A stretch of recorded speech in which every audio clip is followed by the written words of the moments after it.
저의 충격적인 이야기, 여러분과 공유하고 싶어 이렇게 사연을 보냅니다.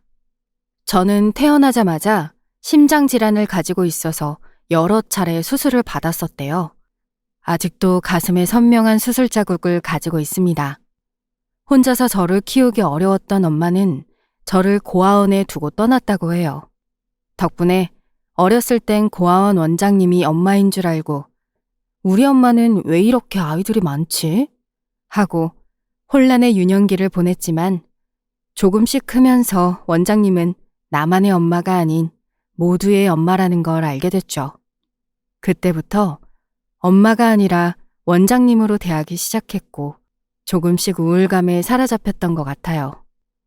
남들과는 다르게 가슴에 크게 나 있는 흉터도 저를 더 우울하게 만들었습니다. 수술 자국은 아무렇지도 않다는 남편을 만나서 결혼했지만 살면 살수록 남편은 그냥 제가 불쌍하고 자기만 바라볼 거란 확신에 저랑 결혼한 거라는 생각이 들더군요. 남편이 오래도록 좋아해서 결혼하고 싶었던 여자와 이별당하고 자기가 없으면 안 되는 여자와 결혼하겠다고 결혼한 게 저라고 해요. 한 번씩 지금도 울면서 그 여자 이름을 부르며 잠꼬대하는 남편을 보면 불쌍하기도 하고 제가 그 여자의 대형품 같은 마음에 우울함이 극에 달하곤 했습니다. 그래도 저를 친딸처럼 예뻐해 주시는 시어머니가 계셔서 그나마 저런 남편과의 가정생활도 그리 나쁘진 않다고 생각했어요.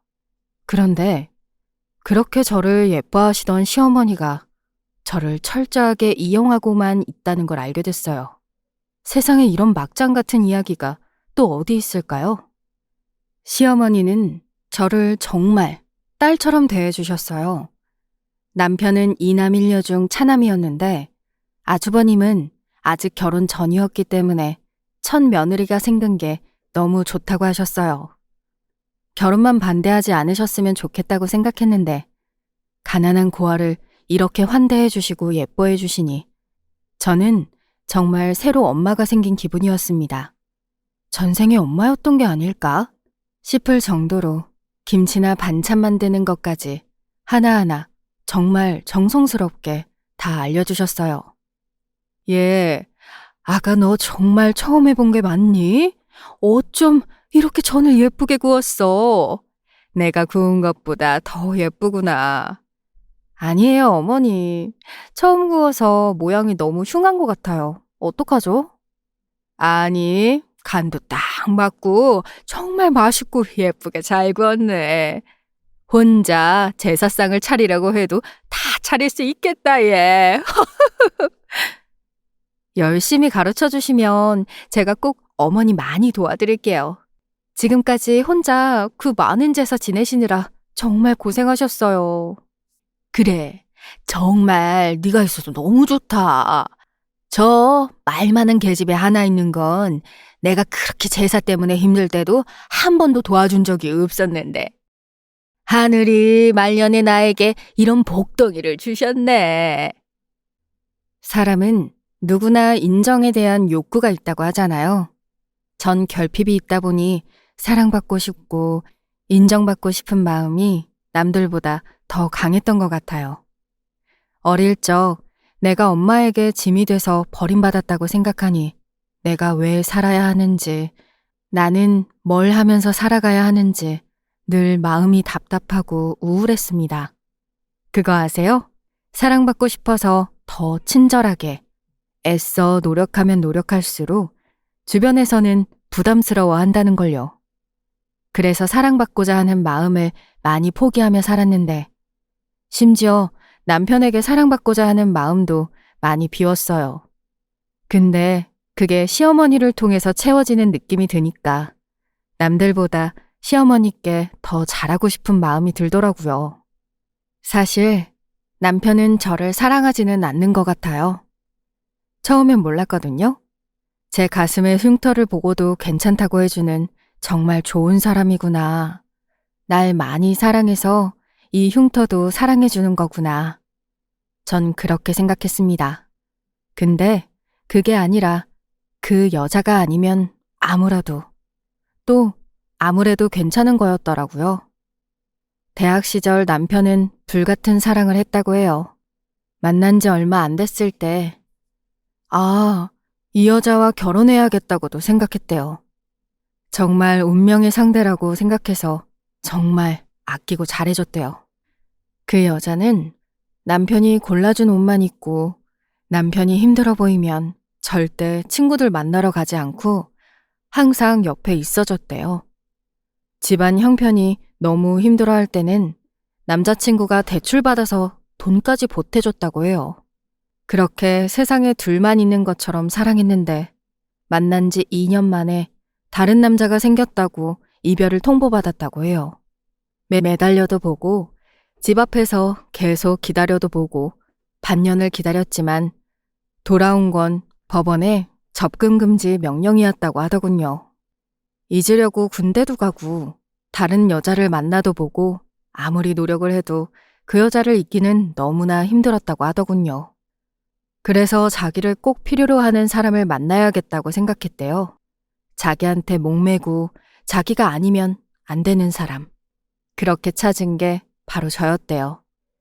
처음 제가 회사 면접을 보러 갔을 때 제 눈빛이 꼭 엄마 젖을 뺏기고 두리번 배고픔에 허덕이고 있는 강아지 같았다고 해요. 저는 전문대를 졸업하고 중소기업 경리로 취업했습니다. 그 회사는 저를 후원해 주시던 사장님이 운영하시는 회사였어요. 어떤 회사인지 전망은 뛰어난지 전혀 몰랐고 지금까지 저를 후원해 준 게 너무 고마워서 보답하고 싶은 마음에 취업을 하게 됐습니다. 사실 생판 모르는 남이잖아요. 그런 남에게 전문대 등록금에 자취방까지 얻을 수 있도록 지원해 주신 건 정말 눈물나게 고마운 일이었거든요. 늘 사랑을 받아온 사람은 그걸 당연하게 느낄지 몰라도 항상 가진 게 없었던 저는 누가 제 안부만 물어주고 혼자 넋두리한 소리만 기억해줘도 그게 그렇게 고맙더라고요. 근데 저를 위해 돈까지 보태주시고 제 성장 과정을 늘 응원하는 존재가 있다는 건 그래도 살아가는데 정말 큰 힘이 됐습니다. 그때 마침 남편은 미친 듯이 일해서 젊은 나이에 팀장을 맡고 있었습니다. 연애도 그 지경이 됐으니 미친 듯이 일하는 게 아니면 삶에 낙이 없었대요. 그 회사에서 빠르게 승진해서 과장을 맡았는데 제 가족 사항과 자기소개서를 보고 제 모든 상황과 성향을 짐작했다고 하더라고요. 남편은 계속 저에게 따로 시간을 내서 회사에 빨리 익숙해지게끔 업무 사항을 알려주겠다고 했는데 비싼 맛집에서 밥을 사주기도 하고 그렇게 밥 먹은 후에 사실은 공짜 영화표가 생겼으니 같이 보자고 하고 또 아는 지인이 선물을 해줬는데 같이 갈 사람이 시간이 안 된다고 또 뮤지컬을 보러 가자고 했어요. 남들이 보면 상사가 그러는 거 월권 아냐? 일 마치고 저렇게 연락 오면 너무 무섭겠다 할 수 있는데 저는 그 관심마저도 너무 행복하고 좋았습니다. 사실 그냥 원래 친절한 분이시고 제 사정을 알고 잘 대해주시나 했었어요. 저를 이성으로 생각해서 보자고 하는 거라는 건 사실 나중에서야 알아챘었죠. 그냥 혼자인 제가 안타까워서 더 관심을 가져주는 거라고 생각했지만 따로 연락한 지 한 달 만에 꽃다발과 함께 사귀자는 고백을 받고 정말 설레고 두근거렸습니다. 그때 남편이 자기 연애사를 다 얘기하는데 너무 안타깝고 내가 실연을 당한 것처럼 눈물이 다 나더라고요. 그리고 숨기지 않고 자기 연애사를 다 오픈하는 남편이 더 믿음이 갔습니다. 완벽한 사람은 아니지만 나만큼 부족하고 사랑받길 원하는 그 모습이 더 마음에 들더라고요. 그 마음을 전혀 숨기지 못해서 회사에서도 얼마 못 가 사내 커플인 걸 다 들켰어요. 1년 정도 교제를 하고 결혼했습니다. 회사 사장님과 사모님까지 결혼식에 와주시고 그날만큼은 세상에서 제일 행복한 신부였답니다. 근데 하늘이 무심하다는 얘기는 이럴 때 하는 거겠죠? 영원한 사랑을 만났다고 생각했던 제가 바보였단 걸 얼마 되지 않아 알게 됐습니다. 지독한 감기를 앓으면 그래도 지나가면 그만인데 사람한테 받은 상처는 수술 자국보다 더 지독한 흉터를 남기는 것 같아요. 남편은 그냥 자기가 애정을 쏟으면 자기만을 바라볼 강아지 같은 누군가가 필요했을 뿐이더라고요. 남편과 잠자리도 어느 순간 남편의 욕구에서 행위일 뿐이었습니다. 저랑은 눈도 안 마주치고 예전에 그 여자친구라고 생각하는 듯이 저를 안더군요. 가끔 자기도 모르게 전 여친의 이름을 부르기도 했습니다. 처음에는 제가 잘못 들은 것인 줄 알았습니다. 남편은 가끔 전 여친과 있었던 일도 저와 있었던 일인 줄 착각하기도 하고 가본 적 없는 여행지와 식당의 음식에 대해서도 저에게 얘기하곤 했어요. 전 그런 음식 먹은 적 없어요. 전 거기 가보지 않았는걸요. 다른 사람이랑 갔던 걸 착각하나 봐요. 이 말들을 하는 횟수가 점점 더 많아졌습니다. 그래도 저를 필요로 한다고 생각했고 아직 전 연애의 충격이 남아있나 보다 하고 안타까워했었지만 석 달이 지나고 나서 전 완벽하게 깨달았습니다. 저는 그냥 보조 배터리 같은 존재인 것을요. 모든 진실을 알아버린 저는 허무한 마음을 숨길 수가 없었습니다. 뭐라도 이 허전한 마음을 채워야겠다고 생각했죠. 그래서 시어머니께 그렇게 집착하고 예뻐 보이고 싶어 했나 봅니다. 처음엔 온갖 요리와 각종 김치 담는 법 등 노하우들을 알려주시고 같이 쇼핑도 다니고 부족한 제 솜씨를 칭찬해 주시는 게 너무 좋았습니다.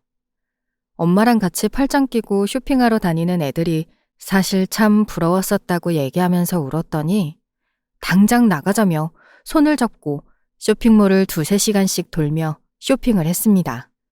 하늘이 내가 불쌍해서 이런 엄마를 만나게 해주셨나 보다 생각하니까 지금까지의 모든 서러움이 한순간 녹아내리는 것 같더군요. 집안일 하나하나 다 알려주시는데 이런 게 바로 엄마의 정이구나. 나도 엄마가 있었으면 저렇게 알려주셨겠지 생각했는데 누가 그러시더라고요. 내 딸은 나처럼 고생시키지 않으려고 음식도 하지 말라고 하고 부엌일도 일부러 가르치지 않았다고요.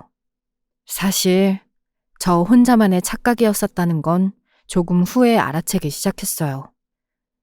시어머니는 자주 저 먹으라고 손수 음식을 자주 싸서 보내주셨어요. 그런데 알고 보니 주변에서 이것저것 받은 음식들이 너무 많을 때 일부러 저한테 챙겨 보내준 거였더라고요. 이건 한참 후에 알았어요. 참 따뜻한 분이라고 생각했는데 고마움을 느끼게 하고 뭐라도 더 해달라는 말을 하려는 심산이었던 것 같아요. 시어머니와 막내 시누이는 저를 더 칭찬해주고 부지런하고 깔끔하게 살림을 잘한다고 정말 좋아해줬습니다. 칭찬은 고래도 춤추게 한다는 말이 왜 있는지 알겠더군요. 잘한다 잘한다 하니까 온갖 음식에 밑반찬에 무리를 하면서 시댁에 또 시누이 집에 해다 날랐습니다. 아니 아가 무슨 음식들을 또 이렇게 보냈어. 아직 저번에 해준 음식들도 많은데 아유 정말 맛나구나. 아까 네 시누이가 와서 먹어보더니 너무 맛있다고 칭찬하더라. 너 같은 며느리 들어온 것도 복이라고 어찌나 부러워하던지.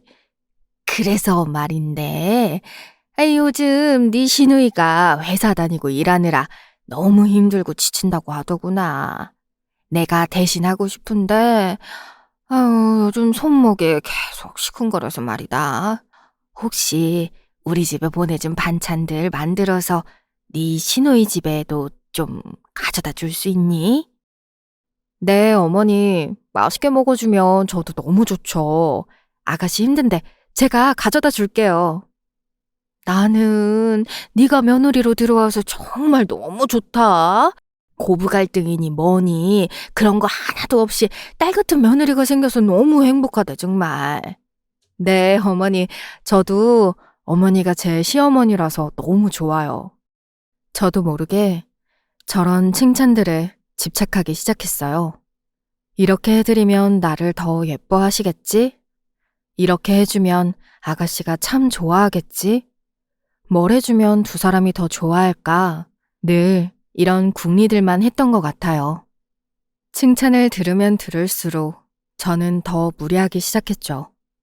저 자신도 돌보지 못하면서 시부모님께, 시누이에게, 남편에게.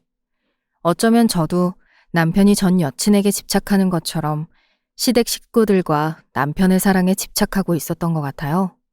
온갖 청소에 음식, 김장에 제사에 정신 차려보니 시댁의 며느리가 아니라 가정부가 되어 있더라고요. 호의가 계속되면 권리인 줄 안다고 했나요? 시어머니와 시누이의 칭찬 릴레이는 그 기간이 한정되어 있더라고요. 3개월쯤 지나니 칭찬은 없어지고 요구들만 잔뜩 늘어나더군요. 아니 얘가 요즘 정신이 어디가 있는 거야?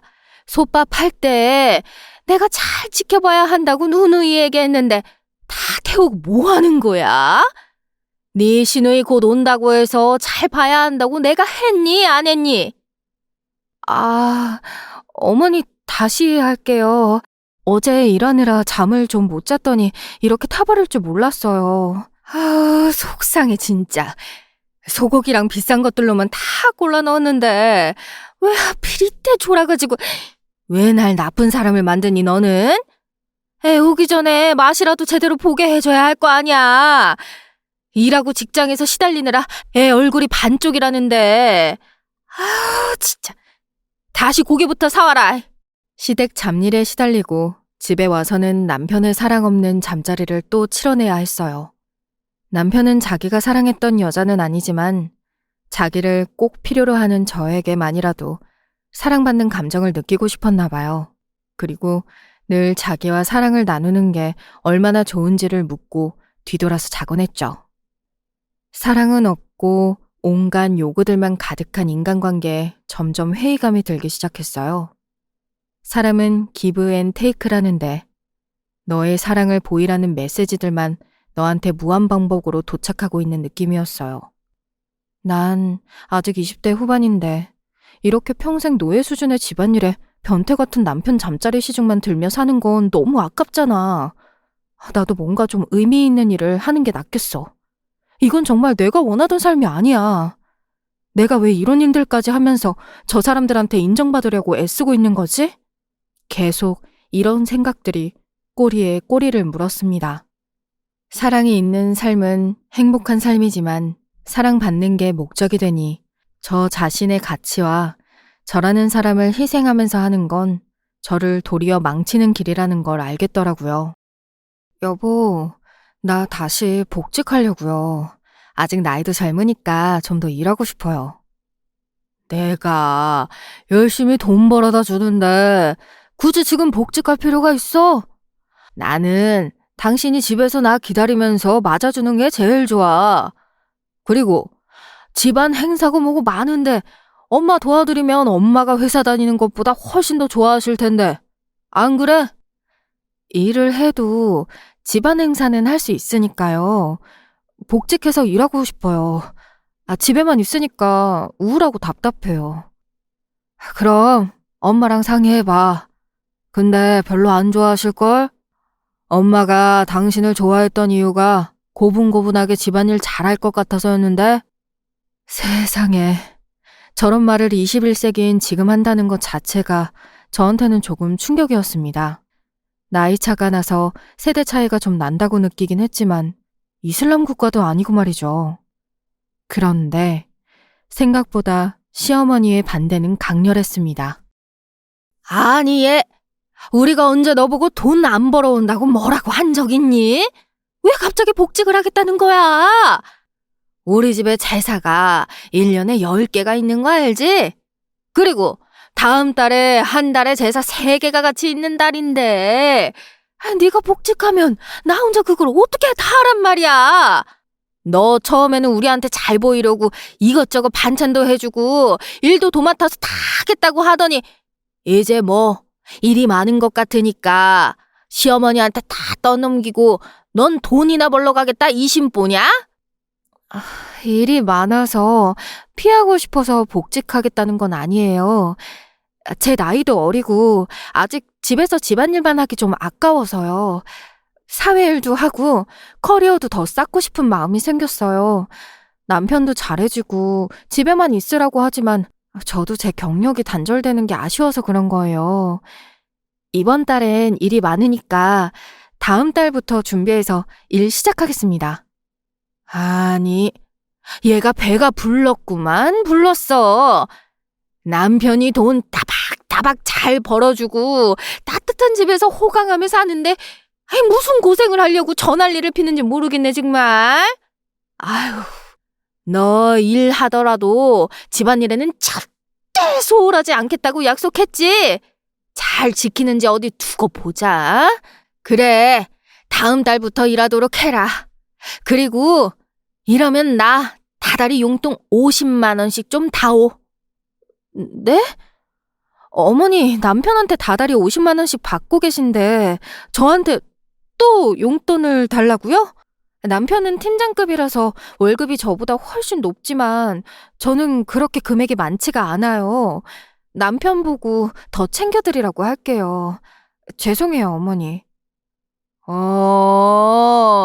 얘기하는 거 들어보니 남편 엄마한테 내가 왜 굳이 돈을 줘야 하냐 이런 심보로구나. 그지? 너는 말로만 엄마 같은 시어머니라고 하고 정작 다 계산기 때리고 있었구나. 아이고, 내가 순진한 그 얼굴에 속았네, 속았어. 너는 그냥 가족이 가지고 싶어서 결혼한 거지? 아니에요, 어머니. 돈 좀 모아서 좋은 옷도 사드리고 여행도 보내드리려고 했어요. 근데 매달 그만큼 드리게 되면 여행이든 뭐든 돈을 하나도 못 모을 것 같아서 그래요. 너 진짜 말만 번지르르하게 하는 애구나. 부모 사랑 못 받고 자란 앤데 뭘 나눌 줄 알고 뭐 은혜를 갚을 줄 알고 어른 공경을 하겠어. 내가 너무 큰 기대를 했구먼. 역시 정상적인 집안에서 자란 애가 아니니까 이런 사단이 나네, 사단이. 아이고, 불쌍한 우리 아들 어쩌나. 아유. 어머니, 어떻게 그렇게 말씀하세요? 제가 얼마나 큰 상처 있는지 아시잖아요. 부모 사랑 못 받아서 제가 얼마나 외롭게 살았는지 다 아시면서 어떻게 그런 말씀을 하세요? 예, 사랑을 받고 싶으면 사랑받을 짓을 해야지 않겠니? 얼굴 보기 싫으니 복직을 하든지 말든지 알아서 해. 한 달에 제사 3번 지내보셨나요, 여러분? 기름 냄새가 너무 역해서 전 따위 다시는 보고 싶지도 않더라고요. 취업하겠다고 한 이후부터 시누이와 시어머니는 대놓고 빈정거리기 시작하더군요.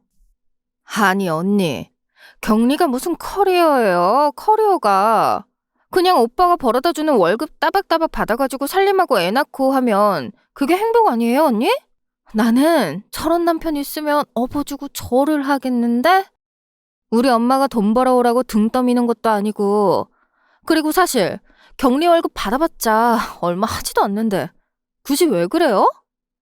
아이 생기면 일을 또 쉬어야 하는데 그 전에 회사 일 좀 하고 싶다는 게 뭐 잘못된 건 아니잖아요. 그리고 그런 삶이 행복해 보이면 아가씨도 지금 남자친구랑 결혼하고 일 그만두시던가요. 아니 뭐라고요? 있잖아요. 나는 그냥 언니가 집안일 하기 싫어서 꾀부리는 걸로밖에 안 보인다니까? 아니에요 언니? 네. 집안일 맨날 하고 싶은 사람이 누가 있겠어요? 하기 싫을 때도 있죠. 안 그래요? 아가씨 집안일 너무 많이 밀려서 하기 싫다고 그냥 누워있어 보신 적 있어서 잘 아실 거 아니에요. 그때 제가 가서 밀린 설거지, 빨래, 청소 다 해드렸잖아요. 심지어 속옷도 빨아들인 거 기억하세요? 제가 집안일을 안 하겠다는 게 아니라 일 다니면서 집안 행사도 참석하겠다고 말씀드렸는데 다들 왜 이렇게 제가 일하는 걸 결사반대하는지 잘 모르겠네요. 집안일 다 맡아서 하던 제가 아쉬워서 그러시는 거예요? 대신할 사람이 없을까 봐요? 얘가 정말 작정을 했네. 작정했어. 네 마음대로 해봐라 아주 그냥. 약속을 지키려고 일하는 중에도 집안 행사는 빠짐없이 참석했어요. 몸은 고됐지만 그래도 집안일만 하는 것보다는 훨씬 행복하더라고요. 게다가 이 노동은 대가가 주어지잖아요? 그게 참 달콤하더라고요. 집안일을 하면 할수록 제가 파리지옥에 빠진 파리 같았어요. 발버둥 치면 발버둥 칠수록 일은 점점 더 많아지고 수고스러움을 알아주는 사람도 점점 더 없어지더라고요. 회사에서는 일 처리를 꼼꼼하게 잘해서 저도 격리 계약직에서 정직원이 됐어요. 사람들이 저를 칭찬하고 인정해주면 할수록 남편도 좋아해야 하는데 주변 사람들이 인정해주는 걸 더 좋아하지 않더라고요. 근데 그런 남편의 반응이 이젠 저에게 큰 의미가 없더라고요. 저 스스로 일에 대한 성취감을 느끼고 직장에서 인정을 받게 되니까 남편과 가족관계에 집착했던 제 마음이 스르르 하고 풀리더라고요. 남편의 기분에 따라 저도 기분이 오르락내리락하고 눈치 보고 말과 행동도 가려서 하곤 했는데 지금은 다른 사람의 말과 행동에 제가 영향을 별로 받지 않게 되더라고요. 나 한 사람의 행복과 성취감, 일의 보람, 이런 것들에 집중하다 보니 내가 정말 소중하게 느껴지고 하루하루 살아가는 보람을, 내 삶을 읽어나가는 즐거움을 이제야 알겠더군요. 하지만 제가 제 진짜 모습을 찾아가고 즐거워하면 할수록 이상하게 남편과 시댁 식구들은 저를 더 미워하고 비난하더라고요.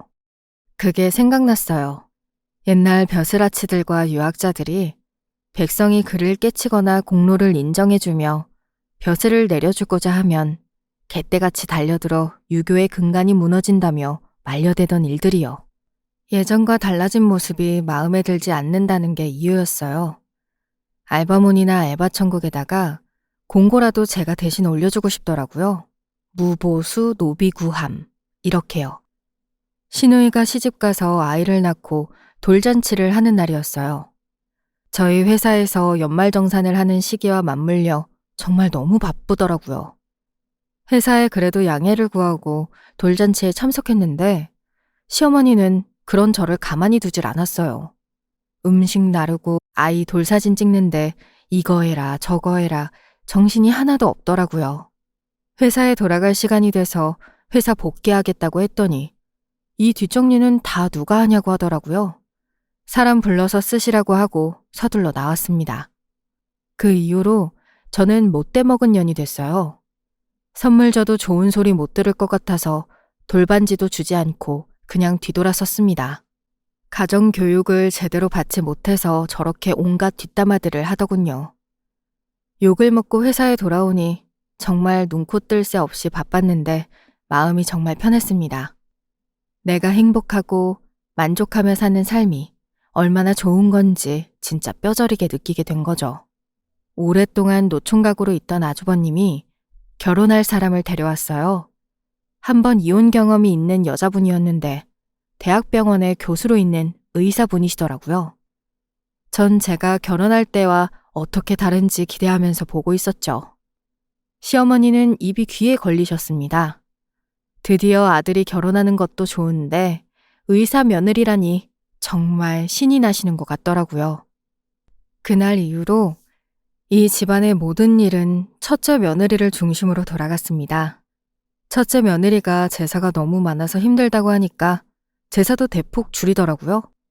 요즘 집에서 누가 김치 담가 먹냐고 하면서 자기가 명품 김치 주문해 주겠다고 하더라고요.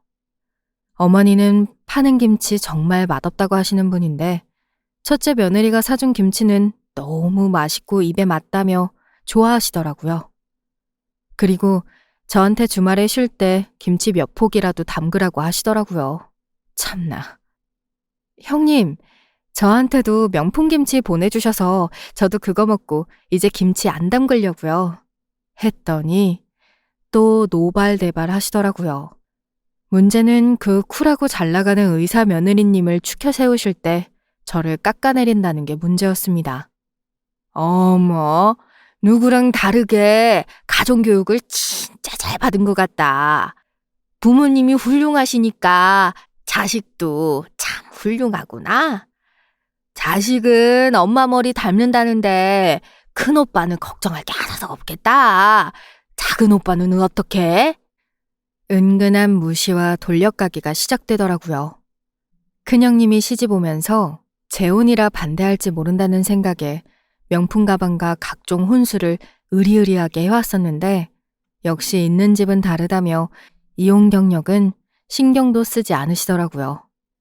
제가 시댁의 고분고분 말을 잘 들을 때는 그렇게 예쁘다 잘한다 하시던 분들이 이제는 반대로 큰형님의 관심과 애정을 받고 싶어서 제가 쉬는 날 계속 전화해서 반찬 만들어라, 큰형님 집에 가서 집안일 해라, 청소해라 등 저를 이용해서 그녀의 은총을 받기 위해서 애를 쓰더군요. 얘야, 넌 어떻게 그렇게 힘든 일을 하고 밤에 잠도 잘 못 자는데 얼굴이 인상이 이렇게 품위가 있고 덕이 있어 보이니? 어른들이 너 인상 좋다는 말 많이 하시지 않으셨어? 언니가 입은 원피스 땡땡에서 이번에 신상으로 나온 거 맞죠? 와, 근데 옷이 언니 덕을 보는 것 같아요. 잡지에서 나온 거 봤을 때는 예쁘다는 생각을 못했는데 언니가 입으니까 진짜 멋있게 예쁘네요. 맨날 보세 옷이나 입는 누구랑 엄청 비교내죠, 정말. 아, 맞다. 둘째 언니는 심장 수술한 흉터 때문에 이렇게 생긴 옷은 입지도 못하겠네. 아휴, 사람 인생이 어쩜 저렇게 복이 없고 저럴까? 사람이 어떻게 저런 말들을 할 수 있을까요? 가족이라고 생각했던 사람들에게 저런 얘기를 들으니 더 마음이 아팠습니다. 왜 반박하지 않냐고요? 반박할 가치를 느끼지 못했기 때문이에요. 제 입만 아플 것 같더라고요. 제가 이런 일들을 겪고 힘들어하고 있는데도 남편은 제 감정이나 마음 상태가 어떤지 전혀 관심이 없었습니다. 몇 년이 지나도 저는 그의 아내가 아니라 그냥 잠자리 상대일 뿐이었어요. 그리고 드디어 터질 것이 터진 날이었죠. 어쩌다 시간이 다들 맞아서 시댁에 다들 모인 자리였어요. 저는 회사 일에 지친 몸으로 온갖 음식을 하고 형님은 다 차려놓은 밥상에 정말 밥숟가락만 얹으시더라고요. 환자 보느라 너무 피곤했을 테니 방에서 쉬고 있으라고 등 떠밀었던 시어머니 덕분에 혼자 힘들게 상을 차렸습니다. 점심도 못 먹고 음식을 만드느라 너무 배고팠던 저는 다 같이 먹자고 하는 소리에 밥 한 숟가락을 퍼서 입에 넣었습니다. 정말 너무 배가 고팠거든요. 근데 딱 하는 소리와 제 뒤통수에 기막힌 통증이 느껴졌습니다. 시어머니가 저를 흘겨보면서 가정교육 못 받은 걸 어디서 티내냐고 하시더라고요. 시어머니가 숟가락 드시는 거 보고 숟가락을 들었는데 손이 동서가 숟가락 들지도 않았는데 어디 먼저 드냐고 하시면서 숟가락으로 제 머리를 때리신 거예요. 아무도 말리지 않았습니다. 응당 그래야 하는 듯이 무심히들 보고 있더라고요. 도저히 가만히 있을 수가 없었습니다. 전 가만히 일어나서 시어머니 뺨을 때렸어요. 시어머니는 소리를 지르시고 시누이도 미쳤냐고 소리를 지르더라고요. 형님은 이런 상황이 질린다는 듯이 고개를 절레절레 흔들기만 했습니다. 죄송합니다. 부모님이 안 계셔서 제대로 예의를 배우질 못했네요. 오늘부로 남편과 이혼하고 남남으로 살겠습니다. 이제 가족도 아니니까 저한테 연락하지도 찾아오지도 마세요. 빠른 시일 내 정리하고 갈라서겠습니다. 안녕히 계세요. 아, 그리고 저한테 한 대 맞았다고 억울해하지 마시고요. 여러 대 안 때린 걸 다행으로 아는 게 좋을 거예요. 형님 계신데 무례를 범해서 죄송하네요. 아, 그리고 형님도 조심하세요. 이분들 처음엔 죽을 것처럼 잘해주다가 뭐 하나 말하는 대로 안 들어드리면 태세전환의 선수인 분들이니까요. 그럼 전 갑니다. 뒤에서 욕하고 소리 지르는 소리가 온 집을 울려댔지만 아랑곳하지 않고 밖으로 나왔습니다. 아무 말 없이 있던 남편이 갑자기 급하게 저를 쫓아오더라고요. 당신 지금 이게 뭐 하는 거야? 아무리 열이 받아도 그렇지 시어머니 뺨을 때리는 며느리는 처음 들었어. 게다가 이혼이라니? 나는 이혼 못해. 절대로. 당신만 처음 들은 것 같아? 나도 시어머니가 며느리한테 형님보다 밥 먼저 먹었다고 손찌검하는 건 나도 처음 들었어. 요즘 세상에 이런 시어머니가 있는 거, 그게 바로 너희 엄마라는 거. 당신 눈으로 봤지만 믿어지니? 당신도 최소한 내가 어머니나 시누이한테 이런 취급을 받는 걸 안다면 중재를 하거나 시어머니를 말려야 하는 거 아니야? 네가 나를 사랑하지 않는다는 건 진작 알았지만 지금 너의 그 행동들은 나를 깔보고 부인으로도 생각하지 않는다는 거야. 그래서 이혼하겠다는 거고 너를 사랑하니까 결혼한 거잖아. 양심에 손을 얹고 생각해봐. 너 진짜 나를 사랑한 게 맞아? 나랑 잠자리 하면서도 너 전 여친 이름 계속 불렀어. 나랑 눈도 안 마주치면서 무슨 사랑을 해? 나는 그 여자 대체품이 아니야. 너 정말 양심도 없...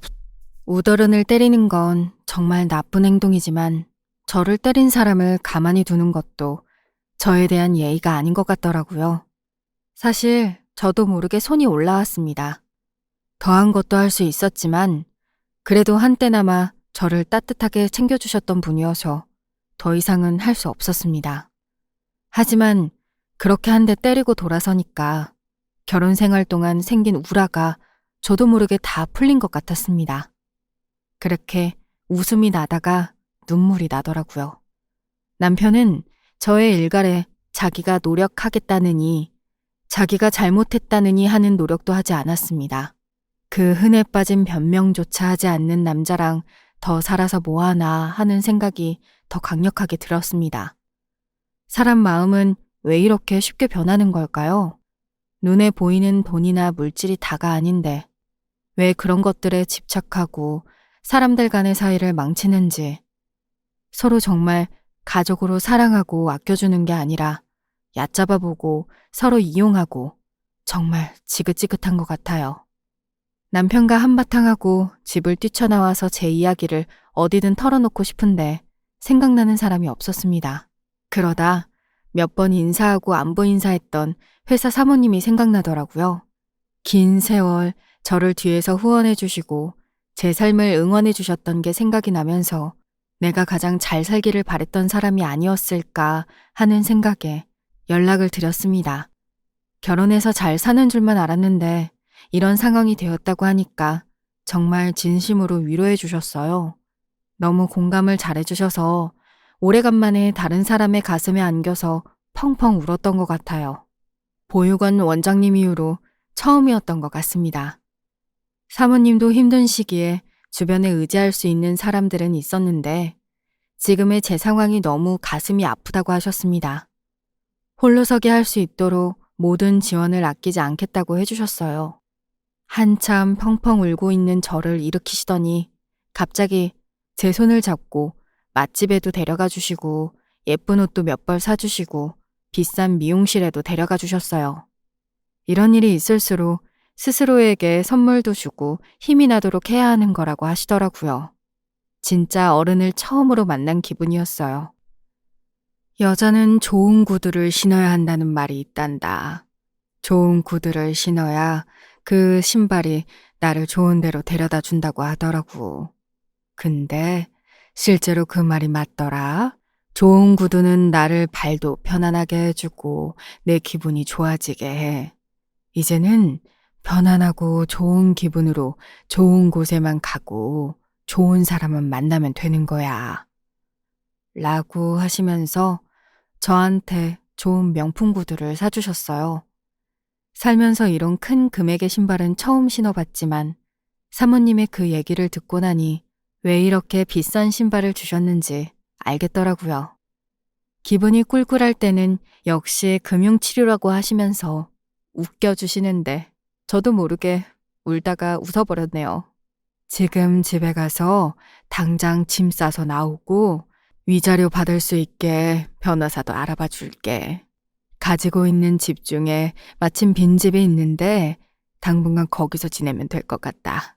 아무 부담 없이 넌 받기만 하면 돼. 그럴 자격이 있는 사람이야 너는. 왜냐면 내가 네 후견인인데 당연히 이렇게 아프고 힘들어하면 도와줘야 하는 게 내 의무니까. 그러니까 힘내자. 정말 감사합니다. 이 은혜 꼭 다 갚을게요. 다음날 회사에 갔는데 다들 눈이 휘둥그레져서 저를 보더라고요. 세련되고 예쁜 모습을 보고 사람들이 좋은 일 있냐고 물어봐서 너무 좋은 일이 생겼다고, 이혼하게 됐다고 얘기해줬어요. 당황하는 사람, 잘했다고 하는 사람, 좋은 사람 소개시켜 주겠다는 사람, 변호사 필요하다는 사람, 가지각색이었어요. 좀 늦게 출근한 남편은 완전 시달린 얼굴을 하고 있더라고요. 시어머니랑 시누이가 또 난리를 피웠겠죠. 보지 않아도 눈에 선했습니다. 일 마치고 남편에게 합의 이혼 서류를 내밀었고 도장 하나로 간단하게 우리는 남남이 되기로 했습니다. 참 시원섭섭하더라고요. 회사에서 남편을 봐야 한다는 껄끄러움도 있었지만 크게 문제될 건 없었습니다.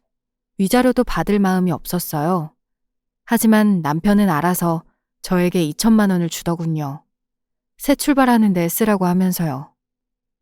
그래, 열심히 욕먹으면서 집안일 한 값으로 받을게. 고마워.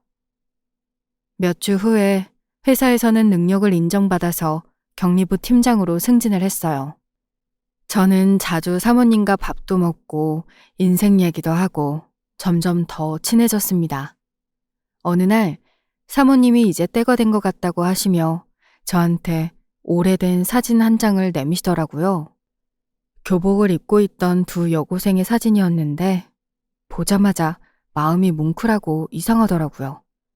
고등학교 때 아주 절친한 친구였다고 하시는데 이상하게 보면 볼수록 익숙한 얼굴이었습니다.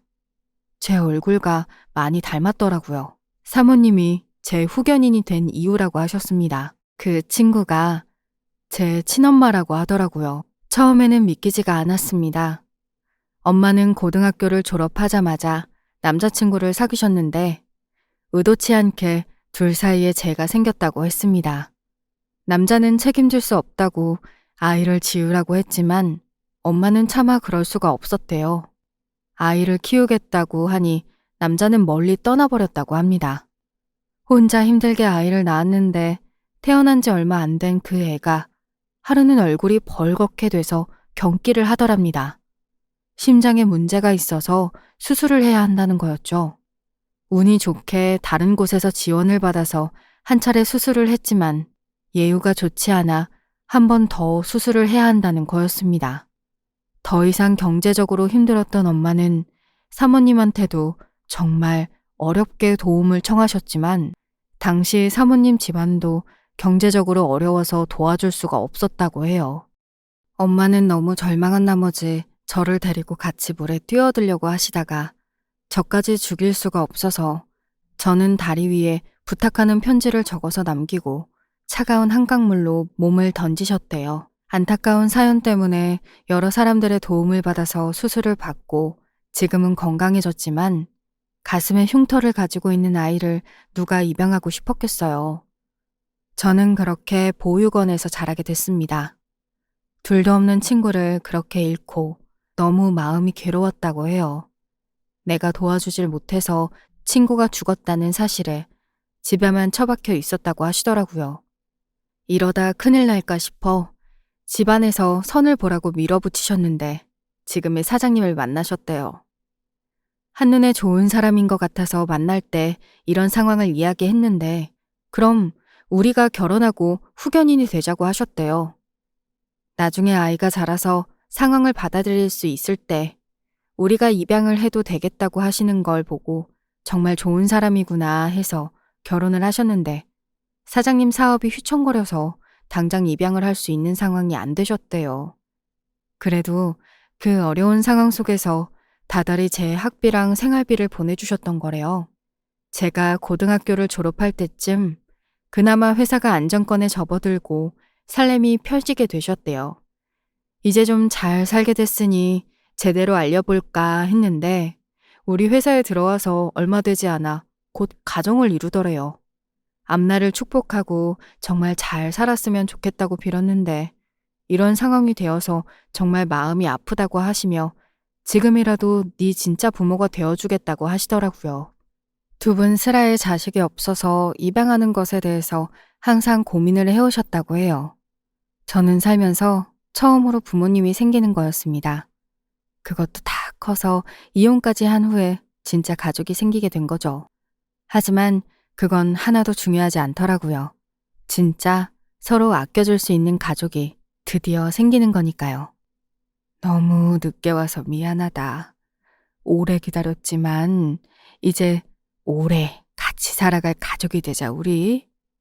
정말 감사합니다. 이제 드디어 저도 엄마 아빠 생긴 거죠. 내가 나이 50이 넘어서 딸이 생기다니 정말 좋다.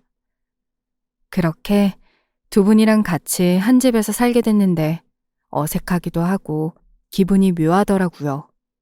회사에도 사장님 따님이 오셨다고 잘 봐달라며 장난들도 많이 치시더라고요.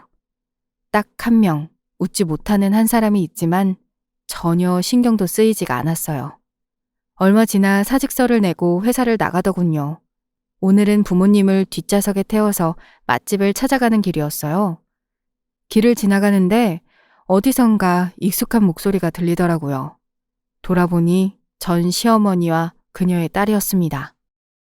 우와, 차 참 좋다. 이게 벤츠? 아유, 나는 언제 벤츠 한번 타보냐? 왜? 큰언니한테 말해서 한 달 사달라고 해봐. 얘, 걔가 은근히 짠순이더라.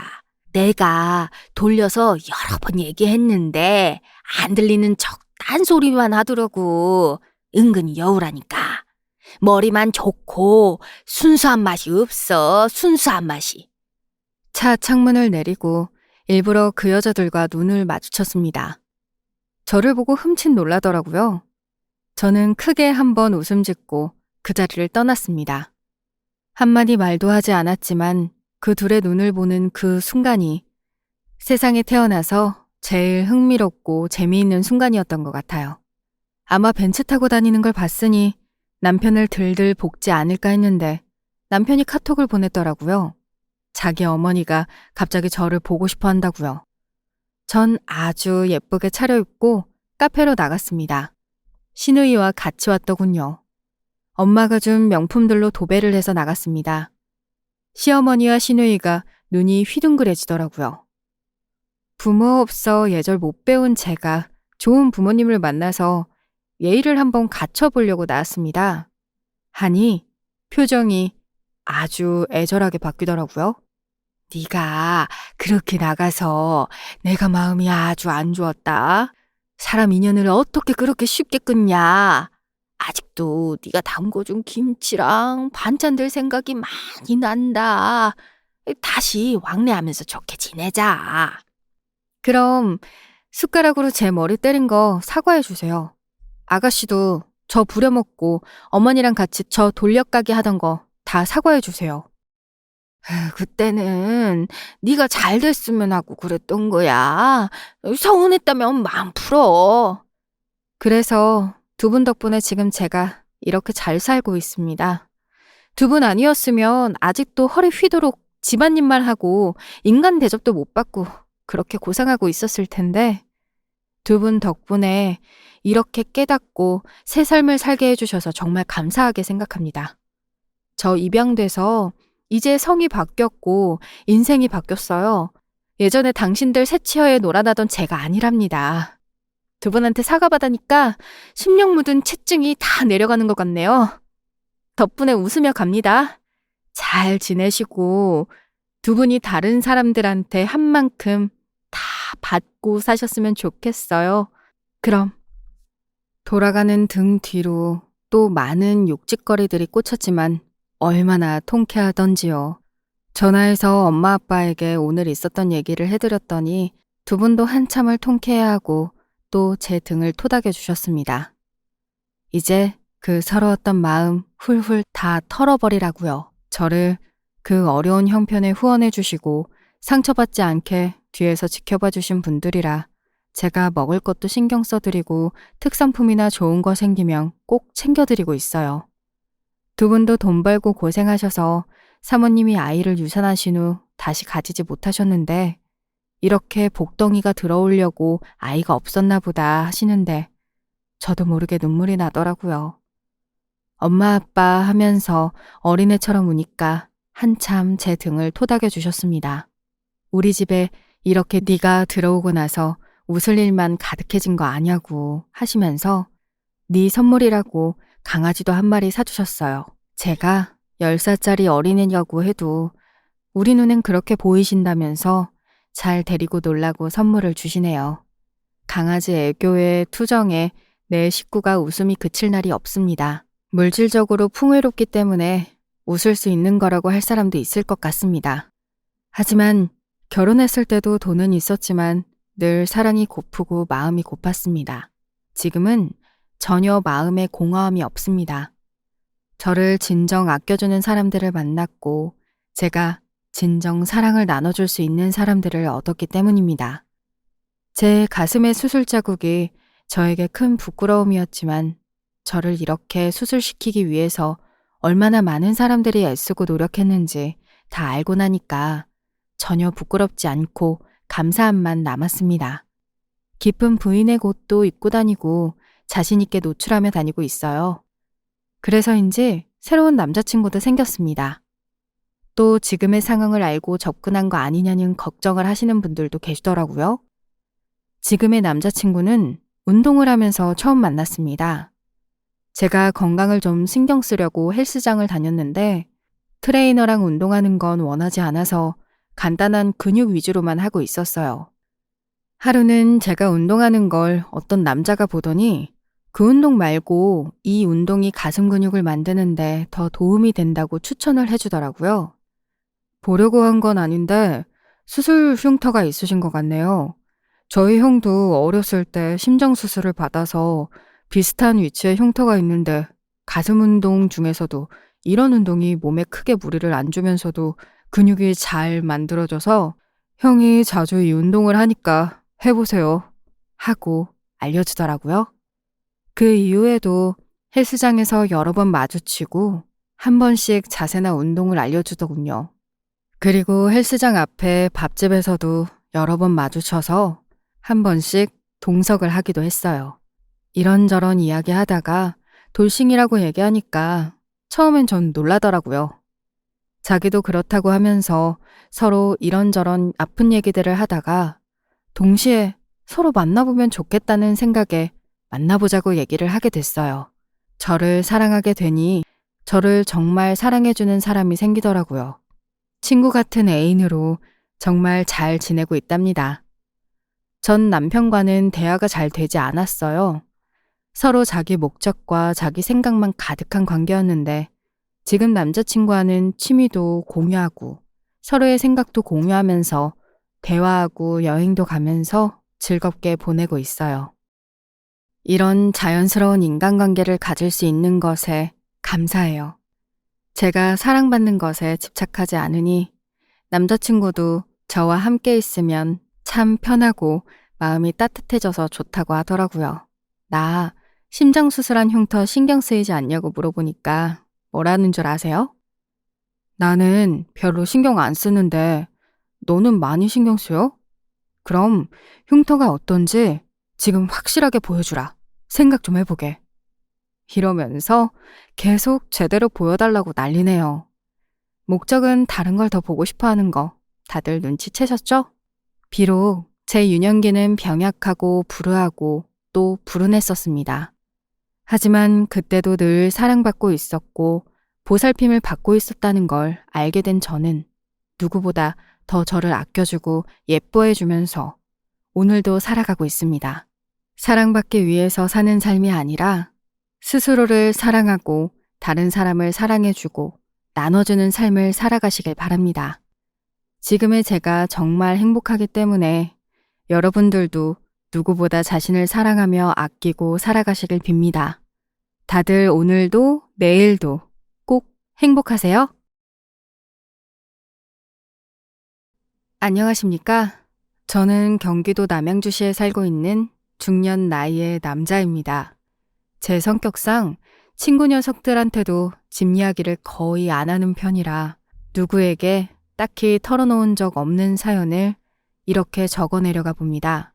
초여름 날이었는데도 무더위가 유독 기승을 부리던 날이었는데 딸이 수박을 한 통 집에 사들고 왔어요. 아랑아, 주말 오전부터 웬일이야?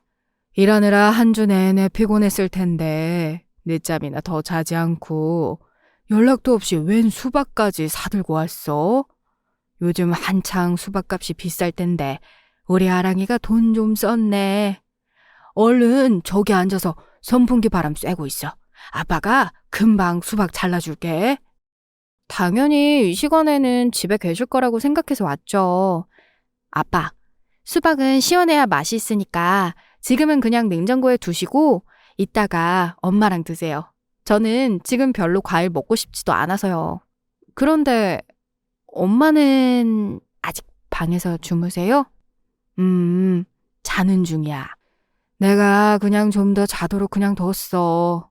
이따가 오후나 돼서 어디 가까운 팔당댐 근처로 바람이나 쐬러 갈까 싶은데. 아랑이 너도 같이 가면 좋을 것 같은데. 차려입은 걸 보니까 친구하고 주말이라 이미 약속이 있나 봐. 아빠는 하여간 척하면 척. 눈치가 백단이라니까? 맞아요. 약속 있어요. 그냥 친구는 아니고 남자친구하고 데이트요. 주말이라서 그냥 강원도까지 놀러 가볼까 하는 중이에요. 그렇게 말하면서 딸은 저의 눈치를 살피는 듯 어딘가 초조한 표정을 지어 보였습니다. 제가 딸의 남자친구를 별로 좋게 여기고 있지 않았거든요. 제 딸에게 붙여주기에는 썩 탐탁치 않은 종자로 보여서 딸에게 잘 만나보라까지는 응원을 해주지 못하였고 되도록 남녀간의 건전한 연애를 이어가라는 정도로만 조언을 해준 바 있었어요. 제 눈에야 언제까지 품 안의 어린 자식처럼 보이지만 이미 어엿한 성인이자 사회인임을 모르지 않았기에 연애 자체를 당연히 막지는 않았죠. 그런데 아무튼 딸이 나이가 제법 들었는데 연애를 쭉 이어가고 있다는 시점에서 저는 늘 그 남자친구라는 놈을 염두에 두고 신경을 쓰고 있었기 때문에 딸의 태도에서 미묘함을 단번에 감지해낼 수 있었습니다. 데이트를 가기 전에 굳이 수박을 한 통을 사서 자취방하고 저희 집이 가깝지도 않았건만 꾸민 화장과 옷이 땀에 절 수 있는데 방문을 했다는 건 목적이 있다는 뜻이었죠. 왠지 싸한 예감이 들었습니다. 그리고 속으로 아니길 바랬죠. 그러나 딸은 괜히 어색함을 떨쳐버리려는 듯 의미 없는 날씨 얘기를 몇 번 하더니 기어이는 제 불길한 짐작을 적중시켰습니다. 남자친구는 이 얘기 아빠 엄마 직접 같이 뵙고 말씀을 드렸으면 하고 바랐는데요. 저는 아무래도 제가 먼저 언제를 들여놓는 게 나을 것 같더라고요. 다짜고짜 저희 둘이서 얘기를 꺼내면 별로 안 반기실 것 같아서요. 아빠, 저 남자친구하고 결혼을 하려고 해요. 그래서 웬일로 연락도 없이 수박까지 사들고 온 거구나. 그래, 그럼 그렇지. 네가 따로 용건이 있었던 거야. 아빠, 아니에요. 주말마다 그냥 연락만 드리고 찾아뵙지는 않은 것 같아서 왠지 죄송한 마음에 안 그래도 한번 들리려고 몇 주 전부터 계속 생각하고 있었던 거였어요. 그리고 결혼 문제도요. 절대 단번에 결정해서 이렇게 말씀드리는 거 아니에요.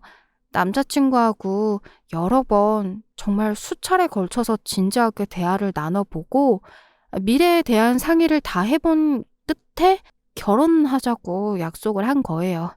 제가 그간 많이 부족했던 딸인 거 저도 알아요. 그래서 면목이 없어요. 저는 옛날부터 뭐든 오빠보다 못한 자식이었잖아요. 그랬기에 항상 아빠 엄마 앞에서 당당하지 못한 기분이었는데 결혼해서 잘 사는 모습 보여드리면서 지금까지보다 훨씬 나은 모습 두 분께 보여드리고 싶어요. 그럴 수 있게 해주세요. 아빠, 제가 남자친구하고 만나는 거 별로 안 달갑게 생각해 오신 건 잘 알지만 이렇게 된 이상 저희 결혼 허락해 주셨으면 좋겠어요. 아니, 아랑아. 너는 우리에게 단 한순간도 부족한 딸인 적이 없었고 네 오빠보다 못한 적도 없었어. 머리 좀 좋고 공부 좀 한다고 해서 정없이 구는 네 오빠보다야 살갑고 살뜰한 네가 훨씬 더 낫다고 우리는 그렇게 생각을 많이 해왔어. 너는 우리에게 늘 최고의 자식이었다. 그런데 지금 이 순간만큼은 그렇다고 말을 할 수가 없을 것 같구나. 이 결혼 나는 허락해 줄 수 없다. 그건 네 엄마도 마찬가지야. 부디 우리를 실망시키지 말았으면 한다. 연애는 그저 연애로 끝내. 결혼은 절대로 그놈이랑 하도록 허락할 수 없어. 내 눈에 흙이 들어간다 해도 절대 안 돼. 제가 이럴 줄 알았어요. 무조건 단호하게 반대하실 줄 알았다고요. 그래서 남자친구한테 같이 인사드리고 허락받는 것보다 제가 먼저 따로 말씀을 드려보겠다고 한 거예요. 이 자리에 만약 남자친구가 있었다면 아빠는 뺨이라도 한 대 치셨을 뿐이에요. 너는 그렇게 내 심정을 잘 아는 녀석이 그럼에도 이 결혼을 하겠다고 해? 기어이 부모 가슴에 대못을 받고 싶어서? 아랑아, 이러지 마라. 너는 단지 불효자식이 되는 것뿐만 아니라 네 인생을 망치려고 하는 거야.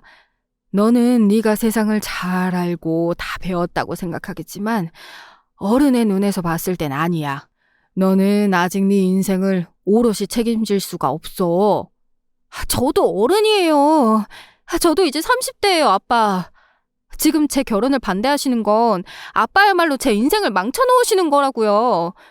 기대를 안 하기는 했지만 그래도 지금 이것보다는 분위기가 괜찮을 거라고 생각하고 온 거였는데 정말 실망이네요. 아빠가 다짜고짜 이렇게 목에 핏대까지 세우면서 반대하실 줄은 몰랐어요. 이럴 줄 알았으면 그냥 오늘 안 왔을 거예요. 적어도 제가 왜 이런 결정을 내렸는지 물어보실 줄 알았다고요. 그런데 아빠는 본인 마음에 안 차는 사위는 결세 반대하시는 것, 그 이상 그 이하도 아닌 거네요. 이래서 자식 농사가 인생에서 가장 힘든 거라고 사람들이 그렇게나 말을 하는 거구나. 왜 이렇게 자기 어리석음을 알지 못하고 거기에 빠져서 부모 말을 안 듣는 자식이 있는지 너무 힘들고 너무 속상하네. 아무리 아빠가 이런 식으로 말씀을 하셔봤자 저에게는 아무런 타격도 없어요. 제 인생의 주인공은 저인데 왜 아빠가 저라는 논밭의 주인이라도 되는 것처럼 구세요? 낳아주고 키워줬으면 인생까지 쥐고 흔드셔도 되는 건가요? 저는 결혼할 거예요. 그 사람이 아니면 저는 아예 결혼의 뜻이 없어요. 제가 노처녀로 늙어 죽어도 좋다는 건 설마 아니시죠? 우리 딸이 왜 이렇게 됐을까? 아랑아, 너는 지금 네가 무슨 말을 하고 있는지도 모르는 채로 떠드는 거야. 지금 당장 눈앞에 보이는 것에 정신이 팔려서 멀리 내다볼 생각조차 못하고 있는 거라고. 네가 이걸 깨닫지 못하면 내가 왜 이 결혼을 반대하는지 알 수 없을 거다. 저 다 알아요. 아빠는 그냥 그 사람의 조건이 마음에 안 드셔서 사위로 들이시기에는 못마땅하니까 이러시는 거잖아요. 그리고 저는 그 사람의 조건과 상관없이 순수하게 제 마음을 다 바쳐서 사랑하는 거예요. 아빠야말로 자식 마음에 못질하니까 좋으세요? 행복하세요? 저는 아빠 덕분에 오늘 하루가 불행해졌어요. 계속 반대하시면 앞으로도 저는 불행하겠죠. 딸은 크게 울컥해서 눈물을 보이며 그대로 집을 나가버렸습니다. 남겨진 저는 밀려오는 두통에 한참 머리를 싸매고 있었죠. 그때 속으로 결국 올 것이 오고 말았구나 싶었던 것 같아요. 안 좋은 예감은 결국 맞다는 소설처럼 저는 은연중에 지난 날들 동안 딸들의 모습을 보면서 왠지 그놈이랑 결혼을 하겠다고 저에게 맞서는 순간이 올 것 같다는 직감이 들었던 때 싶네요. 나이가 30줄이 넘었으면 뭘 한답니까? 감정을 다스리지도 못하고 금세 울컥해서 홧김에 소화되는 모습을 보면 영락없는 사춘기 아이처럼 보였던 것을요. 물론 딸만 힐난할 것 없이 저 역시 마찬가지였어요. 저도 나름 밖에서는 굉장히 진중한 스타일인데 자식 일에서만큼은 감정적으로 굴 수밖에 없었으니까요. 왜 부모 자식 간의 관계는 나이가 들든 말든 세월이 흐르든 말든 감정적으로 행동하는 게 앞서는 걸까요? 어떠한 계산보다도 마음이 앞서기 때문일지도 모르겠네요. 각설하고 제 딸의 남자친구, 당시에 2년 넘게 교제 중이었던 그놈을 계속 좋지 못하게 여겼으며 딸의 입장에서 보기에는 무작정 결혼을 반대한 이유가 분명하게 있었습니다. 우선 그놈은 무려 5남매 중에 막내였는데 위로 누나만 넷이었습니다. 아들을 낳기 위해 딸만 줄줄이 넷 낳은 집안이라는 것이 안 봐도 비디오처럼 그려졌죠.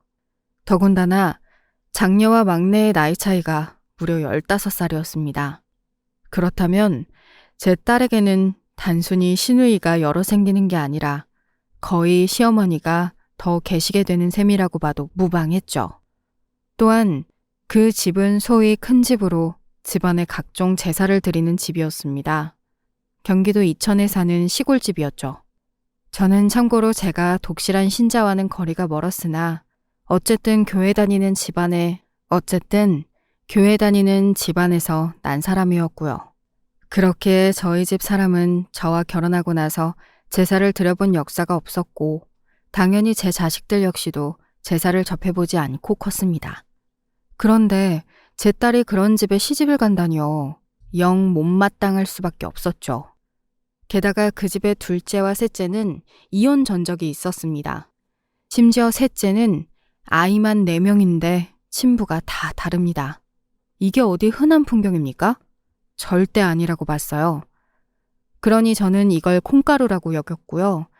그런데 제 딸은 완전히 콩깍지가 쓰여서 그런 게 흠으로 보이지 않는 모양이었어요.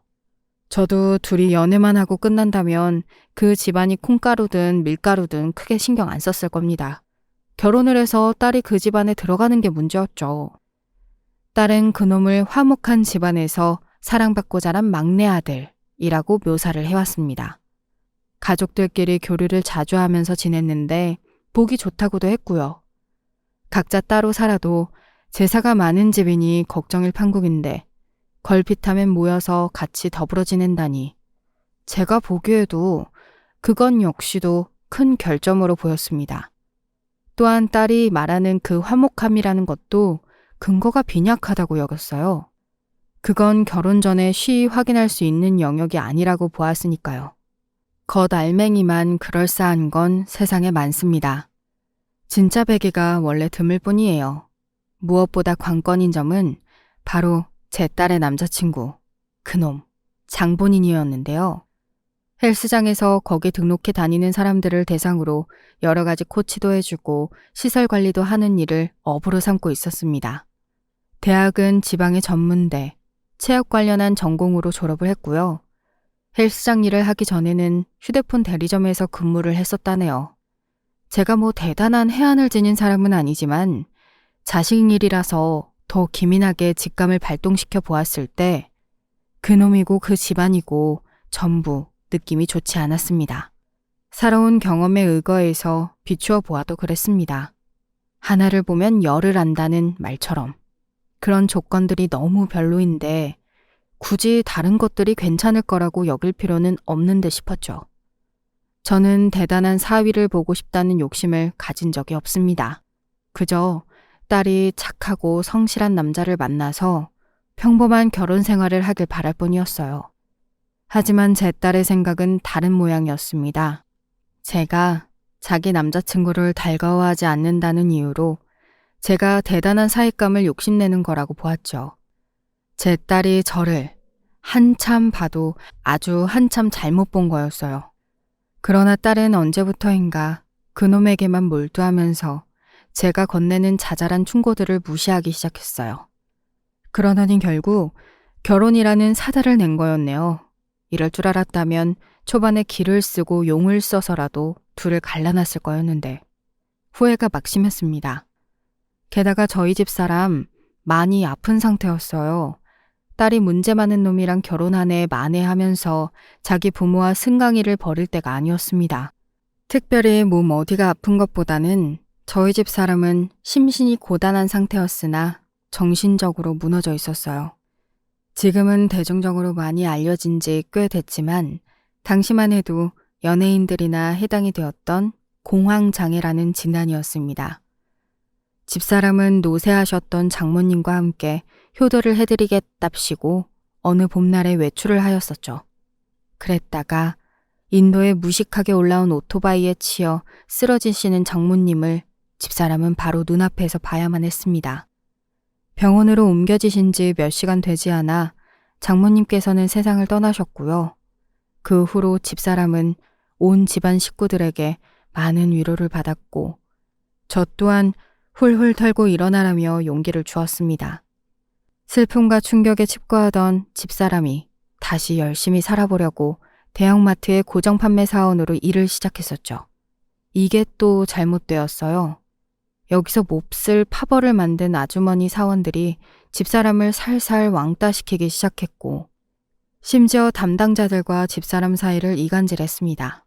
몇 달이나 집사람은 이런 게 의례의 사회생활이겠거니 하면서 장모님을 잃은 슬픔보다 힘든 건 없다며 꾹 참고 지냈으나 상황이 너무 악화되었고 결국 스트레스로 위경련까지 일으키게 되면서 일을 그만두었죠.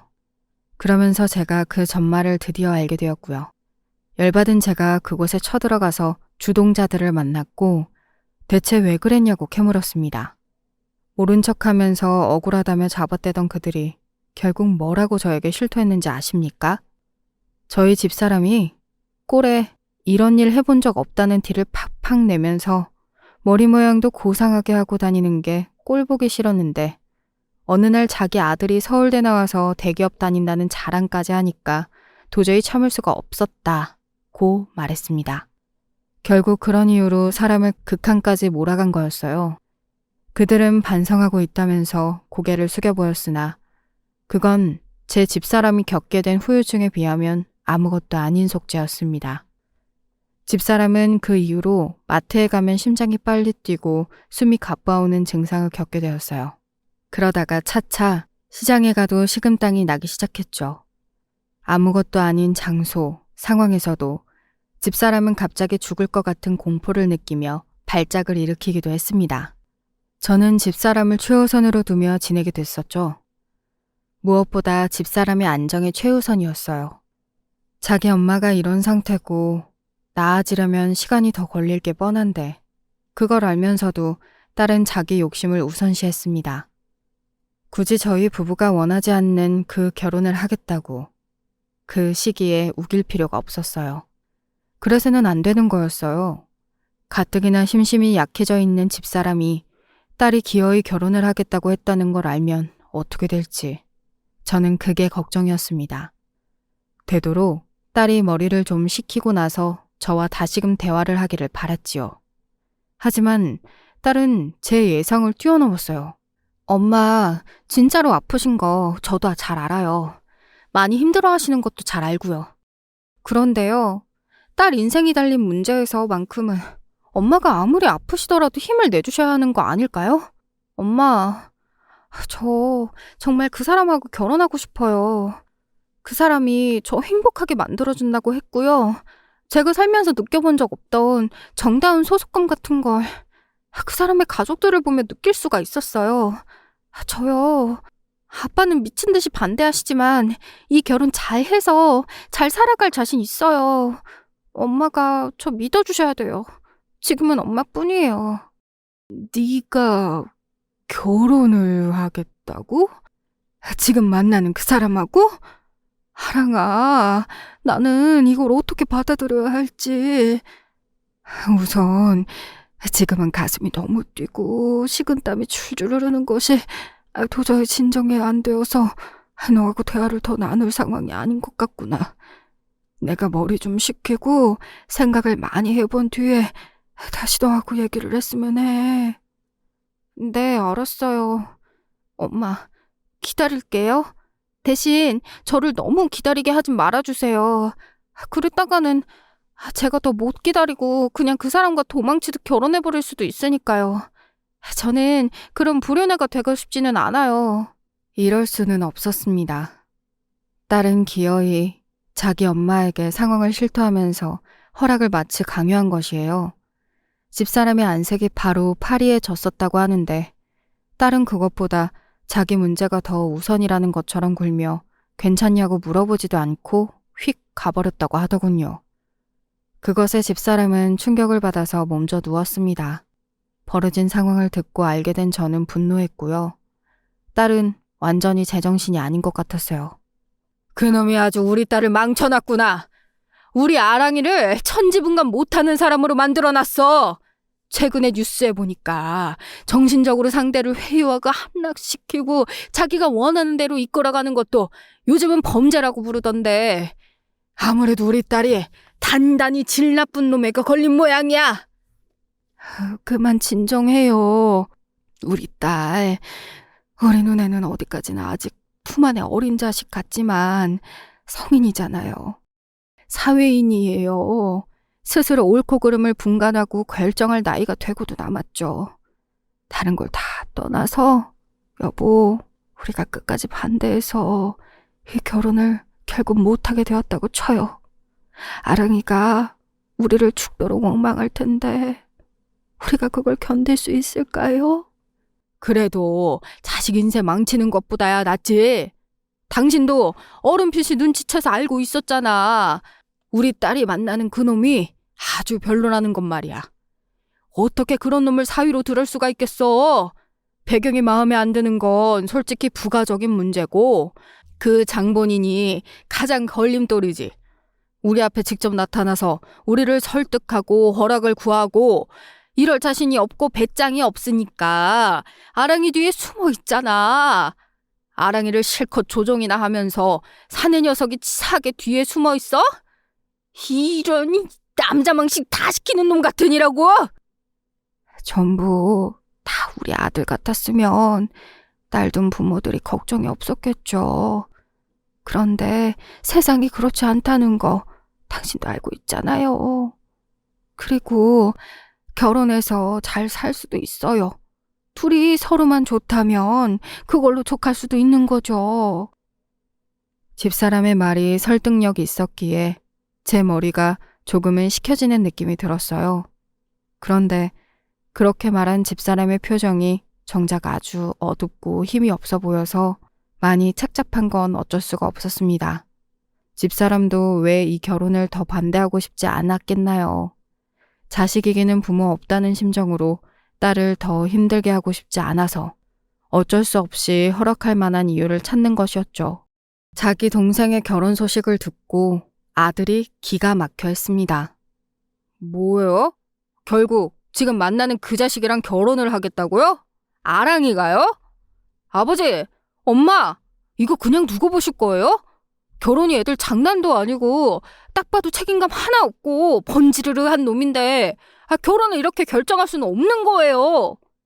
이 녀석아, 우리라도 좋아서 지금 결혼시킨다 만다 하고 있는 것이 아니야. 숱한 머리 아픈 과정들이 있었던 거지. 네 동생이 결혼 허락 안 해주면 우리하고 인연을 끊고서라도 결혼을 하겠다는데 그럼 우리가 어떻게 해야 한다고 보니? 아랑이가 그렇게까지 말했다고요? 그럼 아주 작정을 한 거네요. 아버지하고 엄마가 왜 결혼을 끝까지 반대 안 하셨다는 걸까 싶어서 의문이었는데 갑자기 납득이 갑니다. 저는 이 결혼 아주 별로라고 생각하는데 사람 일은 모르는 거니까 아랑이가 그렇게까지 나왔다면 혹시 모르죠. 자기도 무슨 생각이 있는 걸 수도요. 행복하게 잘 사는 반전을 보여줬으면 좋겠네요. 아들은 더 말을 얹지 않았고 그대로 상황을 인정했는데요. 자기 동생의 인생이 걸린 문제에 더 관여하지 않는다는 것에서 제 아들 녀석이 참 본인답게 굴었다고 생각을 합니다. 딸이 항상 속으로 열등감을 품고 있었을 만큼 아들은 어렸을 때부터 잘난 녀석이었어요. 하나부터 10까지 혼자서 잘 해냈고 사과 한 번 친 적 없었죠. 어디에 내놓아도 빠지지 않는 자랑스러운 아들이었지만 부모에게 아프지 않은 손가락은 없는 법. 저희 부부는 언제나 딸을 아끼고 사랑했습니다. 아들보다 못하는 구석이 많아도 그것과 전혀 상관없이 딸을 위했어요. 그랬기에 딸이 잘 되길 바랬고 행복하기를 진심으로 바랐죠. 이제 그게 이루어질 수 있을지 관건의 열쇠를 가진 그놈이 드디어 제 눈앞에 등장했습니다. 제 아들 녀석에 비하자면 마저도 한참 빠지는 놈이었는데 역시나 뺀질거리는 게 영 마음에 차지 않았어요. 장인어른, 감사합니다. 앞으로 열심히 잘 살아보겠습니다. 멋지게 살게요.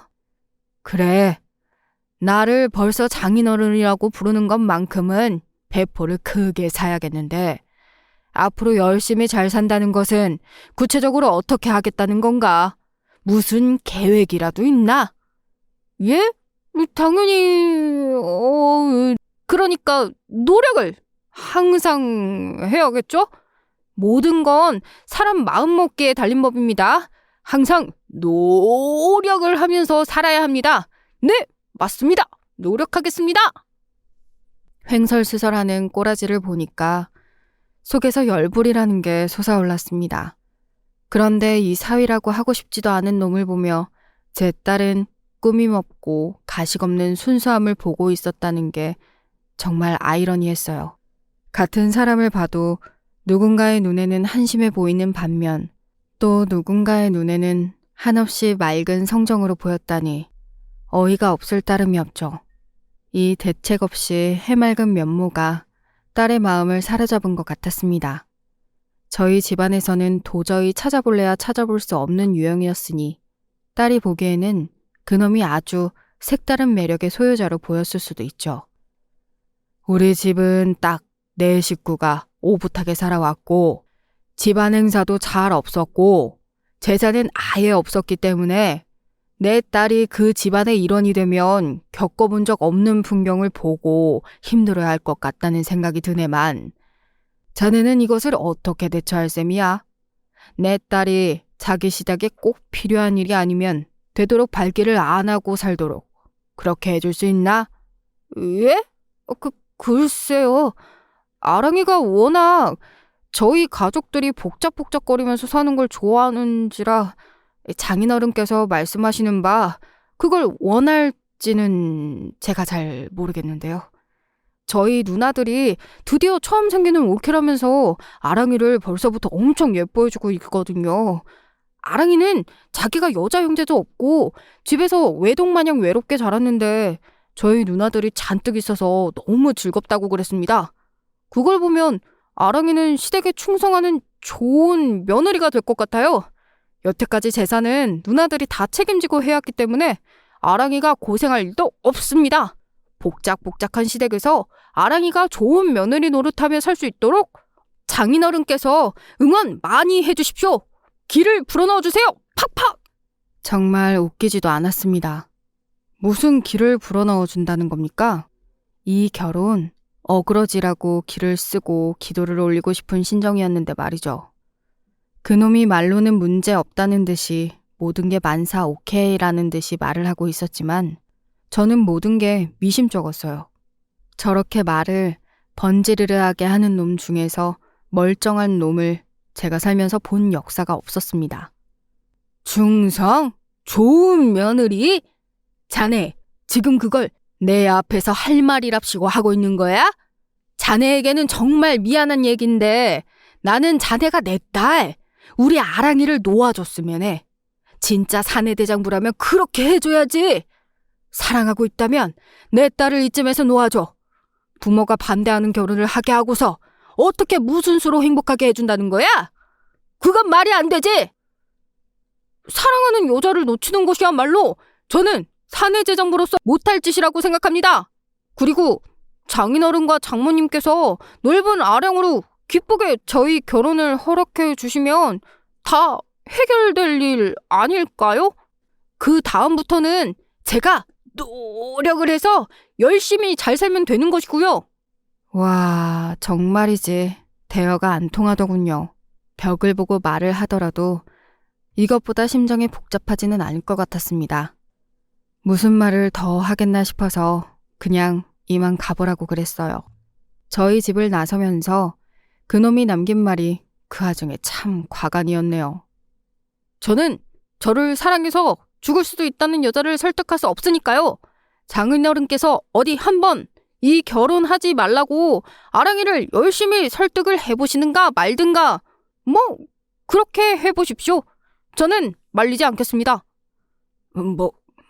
뭐라고? 저 되바라진 놈이 지금 어디서 찻다위 태도를 함부로 보이는 거야? 제가 분개해서 이를 갈며 중얼거릴 때 이미 그놈은 자취를 감춘 뒤였습니다. 방에 들어가 있던 집사람이 한숨을 쉬며 나왔고 저희 부부는 슬픈 고민에 빠져들었어요. 옛말에 유유상종이라고 하던데 저희 눈에만 딸이 반듯하니 어디 가서 빠지지 않는 인물이고 다른 사람들이 보기에는 그저 그놈하고 어울리는 한 쌍으로 보일까 싶어서 아주 심란했습니다. 그 주말에 가족 식사를 가졌어요. 집사람이 밖에 나가 먹는 것은 부담스럽다고 해서 저희 집에서 모였고요. 딸이 왔고 아들 며느리 부부가 왔습니다. 며느리가 음식을 바리바리 싸들고 왔더라고요. 건강식 위주로 어찌나 정갈하게 싸웠는지. 며느리가 뚝딱 차리는 상을 보면서 제가 흐뭇한 미소를 짓고 있었는데요. 그런 저를 눈짓한 아들이 갑자기 자기 동생을 향해 이렇게 말하더군요. 야, 너는 네 새언니 보기에 스스로 안 부끄럽냐? 네 자신을 봐. 안 부끄러울 수가 있는지. 제가 깜짝 놀랐는데 상황이 상황이었던지라 내심 속 시원하다는 생각을 조금 가지면서 분위기를 살폈습니다. 집사람은 조용히 아무 말도 없이 국을 한술 뜨고 있었죠. 딸이 어두워진 표정으로 아무 말 못하고 있는데 그때 망설이던 며느리가 말했습니다. 제가 굳이 참견 안 하려고 했는데 이 정도 말은 해도 될 것 같아서 잠깐 해볼게요. 아가씨, 남자나 여자나 정상적인 부모를 뒀다면 그 부모가 반대하는 결혼은 진지하게 재고를 해봐야 되는 거예요. 본인들만 행복하면 되는 거지 부모 의견이 무슨 상관이냐며 박박 우겨서 결혼해놓고 후회하는 사람들 많아요. 이혼하거나 이혼도 못해서 평생 우울하게 사는 기혼자들 제가 건너 지인을 통해 여러 들었네요. 그래놓고 나중에 가서 그때 왜 나를 더 안 말렸냐며 부모를 원망하는 사람이 천지라고 합니다. 아가씨, 부모가 반대하는 결혼에는 다 이유가 있는 거예요. 눈에 보이는 거죠. 직접 낳아 기른 부모의 눈에는 안 보일 수가 없어요. 아주 차분한 말이었어요. 그런데 딸은 기도 안 찬다는 듯이 다 듣고 나서 코웃음을 치더군요. 그러자 옆에서 아들이 작게 고개를 절레절레 흔들었고요. 잘난 사람들끼리 만나서 축복받은 결혼을 하셨으면서 뭘 한다고 그렇게 참견질을 심하게 하세요? 지금 본인은 결혼하실 때 아무런 반대도 겪지 않으셨다고 그거 자랑하시는 건가요? 아가씨, 그런 식으로 꼬아보지 마세요. 다른 건 다 차치하고서라도요. 지금 어머님 상태를 보세요. 아직 심한 단계여서 집 밖을 편히 나가지도 못하시잖아요. 어머님 건강이 우선인데 결혼 이야기는 잠시 뒤로 미루는 게 맞지 않겠어요? 언제까지요? 제가 언제까지 뒤로 미뤄야 할까요? 엄마는 그때부터 지금까지 조금도 나아지지 않으셨잖아요. 이거 기약 없는 병이잖아요. 제가 마냥 기다릴 수만은 없어요. 이렇게 되니까 아픈 엄마가 원망스러워지려고 하네요. 딸은 젓가락을 탁 내려놓더니 이제 막 시작된 참이었던 식사 자리를 박차고 나갔습니다. 남겨진 저희는 처절한 침묵 속에 한참을 있었죠. 집사람이 잠시 후 눈물을 훔치며 말했어요. 결혼 시켜주자고요. 집사람의 그 반응에 가슴이 찢어질 듯 했습니다. 저는 그날 딸에게 연락해서 마지막으로 말했어요. 결혼 시켜줄 것이고 비용도 대주겠지만 이건 너희 엄마를 등지는 것이고 동시에 나를 등지는 것이라고요. 그랬더니 딸이 그러더군요. 결혼 허락해 주셔서 감사하다고요. 네, 그랬던 거예요. 그제서야 체념이 되더라고요. 기대, 미련 다 없어졌어요. 저희는 성의껏 딸을 결혼시켜 주었고 그 후로는 알아서 살도록 두었습니다. 자기 인생 그토록 원하는 대로 하고 싶다는데 하게 두었어요. 딸은 그렇게 출가 외인이 되었죠. 연락 없이 그렇게 살았어요. 씁쓸했지만 저희는 어떻게든 힘을 내려고 최대한 아무렇지 않게 살아갔네요. 저희 부부도 많이 노력하며 추슬렸죠. 그러던 어느 날 저녁 식사를 간단하게 마친 때였어요. 웬일로 집사람이 산책을 좀 하고 싶다 그래서 기쁜 마음에 얼른 옷을 갈아입고 집 주변의 공원으로 나섰죠. 이렇게 하니까 소화도 금방 되고 좋다면서 저희 부부는 즐거운 대화를 나누며 공원을 걸었습니다. 집사람이 이렇게 용기를 내어 바깥 활동을 이 정도라도 하는 게 너무 감사하다는 생각을 하며 주머니에 손을 넣던 제가 당황했죠. 항상 분신처럼 챙겨 다니는 휴대폰이 없었으니까요. 나오는 것에만 급급해서 이제 보니까 휴대폰을 미처 못 챙기고 나온 것이었어요. 설마 별일이야 있겠나 싶어서 신경을 끄고 느긋한 산책을 마저 했습니다. 씻고 책을 읽겠다는 집사람을 보며 저는 그럼 영화라도 한 편 봐야겠다 싶었죠. 저도 씻고 나서 편한 옷으로 다 갈아입고 소파에 눕다시피 앉아서 텔레비전을 켰을 때 무의식적으로 휴대폰을 확인했습니다. 그리고 두 눈을 의심했어요. 부재중 전화가 한 통 걸려와 있었는데 발신자가 놀랍게도 제 딸이었습니다. 시간을 보니까 저희 부부가 산책을 나간 직후에 전화가 왔었더라고요. 에이, 설마 나한테 전화를 걸었겠어? 에이, 그냥 실수로 통화 버튼을 잘못 눌렀던 거겠지. 만약 용건이 있었다면 메시지를 남겼거나 전화를 다시 걸었을 거야. 저는 애써 그런 생각을 하며 휴대폰을 내려놓았는데 신경은 온통 그쪽에 쏠려 있었죠. 이상한 예감 같은 게 들었던 것 같아요. 딸이 실수로 저에게 전화를 걸 인물은 아니라는 아빠로서의 확신이 있었다고나 할까요? 뭔가 기분이 이상해서 휴대폰을 다시 쥐었을 때였습니다. 제가 흠칫 놀라고 말았어요. 왜냐하면 딸에게서 전화가 걸려오고 있었기 때문입니다. 심호흡을 한번 하고 난 제가 얼른 전화를 받았죠. 아랑이냐? 네가 웬일로 전화를 다 했어? 무슨 일이라도 있어? 아빠, 저 좀 제발 살려주세요. 뭐라고? 아랑아, 너 지금 뭐라 그랬니? 여보세요? 아랑아, 여보세요? 갑자기 정신이 번뜩 들었습니다.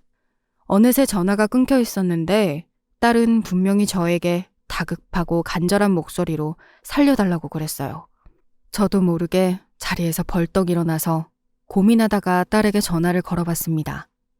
그랬더니 전화기가 꺼져 있다는 안내 음성이 흘러나왔어요. 이거 필시 무슨 일이 있는 거구나 싶어서 제가 얼른 옷방에 들어가서 겉옷을 챙겼습니다. 당신 혹시 어디 나가요? 이 시간에 옷은 도로 왜 입었어요? 아무것도 아니야. 아까 설거지하고 나서 음식물 쓰레기를 버리러 나간다고 생각만 해놓고 깜빡하고 있었네. 버리고 나서 잠깐 요 주변에 좀 돌다가 들어올게. 책 읽고 있으면서 쉬고 있어. 집사람이 의문스러운 눈길을 보내왔으나 저는 더 성의 있게 변명할 정신도 없어서 그냥 얼른 나와버렸습니다. 주차장으로 달려갔어요. 그리고 본능적으로 딸이 사는 집으로 향했습니다. 가는 동안 머릿속으로는 수만 가지 상상이 휘몰아쳤죠. 그간 딸이 철없게 행동한 그 모든 것들, 이미 저는 용서하고 자시고 상관없이 무조건 딸에게 아무 일도 없기만을 기대하고 있었습니다. 그리고 딸이 사는 곳에 도착했죠. 딸의 결혼 직후에 딱 한 번 와보았던 것이 전부이건만 머릿속에 지도가 들어있듯 저는 거침없이 해당 호수의 현관 앞에 멈춰서서 벨을 눌렀어요. 안에서 반응이 없길래 한 번 더 눌렀을 때 갑자기 현관문이 확 열리면서 술에 취한 그놈이 저를 맞이했습니다. 취해서 풀린 눈은 반밖에 안 떼어 있었고 저를 알아보지도 못한 채로 횡설수설하더군요. 아우 시끄러. 누가 이 시간에 찾아와서 벨을 눌러? 시간이 몇 시인데? 혹시 금매형이신가? 아까 지갑 어쩌고 얘기를 하시더니 저희 집에 지갑 두고 가신 거였어요? 안에 들어와서 찾으세요. 아직 치우는 중이에요. 야! 우리 큰 매형 지갑 놓고 가셨다 본데 네가 얼른 찾아봐. 공식 종년이면 그 정도 일은 척척 해내야지. 그놈이 집 안쪽을 쳐다보며 그렇게 소리를 질렀을 때 제 심장이 철렁 내려앉았습니다. 저도 모르게 그놈을 옆으로 밀치고는 집 안으로 들어섰어요. 그리고 거실에 펼쳐진 광경에 말문이 막혔습니다. 아무래도 제사가 있던 날인 듯 싶었어요. 거나하게 제상을 차렸던 흔적이 아직 여실히 남아있었고 여러 명이 다녀간 흔적이 보였습니다. 이 집에서 제사를 드렸던 거예요. 그리고 거실 바닥을 나뒹굴고 있는 주전부리와 술병 따위들을 바닥에 기어가는 자세로 엎드려서 쟁반에 주워 담고 있는 사람이 있었습니다. 당연하게 제 딸이었죠. 원래는 곱게 묶었을 머리가 꽤 흐트러져 있었어요. 그리고 저는 제 딸이 고개를 들어 저를 쳐다보는 순간 이루 말할 수 없는 분노를 느꼈습니다. 아랑아, 너 얼굴이 그게 뭐야? 입술 주변이 왜 터져 있어? 아빠, 정말 아빠예요? 아빠가 오신 거예요? 너 그 몰골은 설마 맞은 거야? 저놈한테? 딸은 너무나도 안색이 파리해져 있었고 초췌해 보였어요. 제 분노 앞에서 딸은 바로 눈물을 흘렸습니다. 저는 그 눈물을 보자마자 그놈을 찾았죠. 제가 밀친 그대로 신발장 앞에 엎어진 채로 그놈은 어느새 코 고는 소리까지 내면서 자고 있었습니다. 제가 당장 그놈을 발로 차서 깨웠죠. 뭐야? 누구야? 누가 나를 때렸어? 아니, 그쪽은 누구세요? 혹시 장인어른? 그래, 나다. 너 지금 똑바로 말해라. 네가 내 딸 때렸냐? 감히 남의 집 귀한 딸을 데려다가 저 꼬라지로 만들어놔? 정말로 장인어른이잖아. 갑자기 여기는 어떻게 오셨어요? 잠깐만요. 저 때리지 마세요. 저거 제가 그런 거 아니에요. 저희 누나들이 그런 거예요. 뭐? 누나들? 이런 황당한 개소리를 보았나. 네 누나들이 그랬건 말건 너는 네 아내가 맞는 것을 보고만 있었어? 이 정신 나간 놈 같으냐고! 왜 저한테 그러세요? 딸을 좀 더 능력 있는 일꾼으로 키우셨다면 이 일도 없었겠죠. 손끝이 야무지지 못하고 일머리를 타고나지 않아서 이렇게 몸으로 맞으면서 익혀야 한다고 제 누나들이 그랬단 말이에요. 이게 다 저희 집안의 진정한 일원이 되는 과정인데 왜 알지도 못하면서 버릇 화부터 내십니까? 뭐가 어쩌고 저째? 진정한 일원? 오냐, 나도 너를 우리 집안의 진정한 일원으로 받아들여주기 위해 애 좀 써보마. 저는 그렇게 말을 한 뒤 그놈의 귓밤마기를 3개 한 대 후려쳤습니다. 간신히 몸을 일으켰던 그놈은 저에게 뺨을 얻어터지고 나서 그대로 나동그라졌죠. 그리고 바로 그때 딸이 다가와서 제 팔을 잡았습니다. 이제 보니까 마지막으로 봤을 때보다 살이 너무나도 빠져있는 가여운 몰골을 제 딸이 하고 있더군요. 속에서 뜨거운 울분이 차올라서 그놈을 더 때려주려고 했는데 딸이 제 팔을 잡은 손에 힘을 주었어요. 그러더니 고개를 흔들더군요. 아빠, 그냥 두세요. 지금은 제가 그냥 여기를 벗어나고 싶은 마음이 더 커요. 아빠, 혹시 저를 데려가 주실 수 있나요? 그런 당연한 말을 왜 물어봐? 우리 딸, 얼른 이리 와. 아빠하고 가자.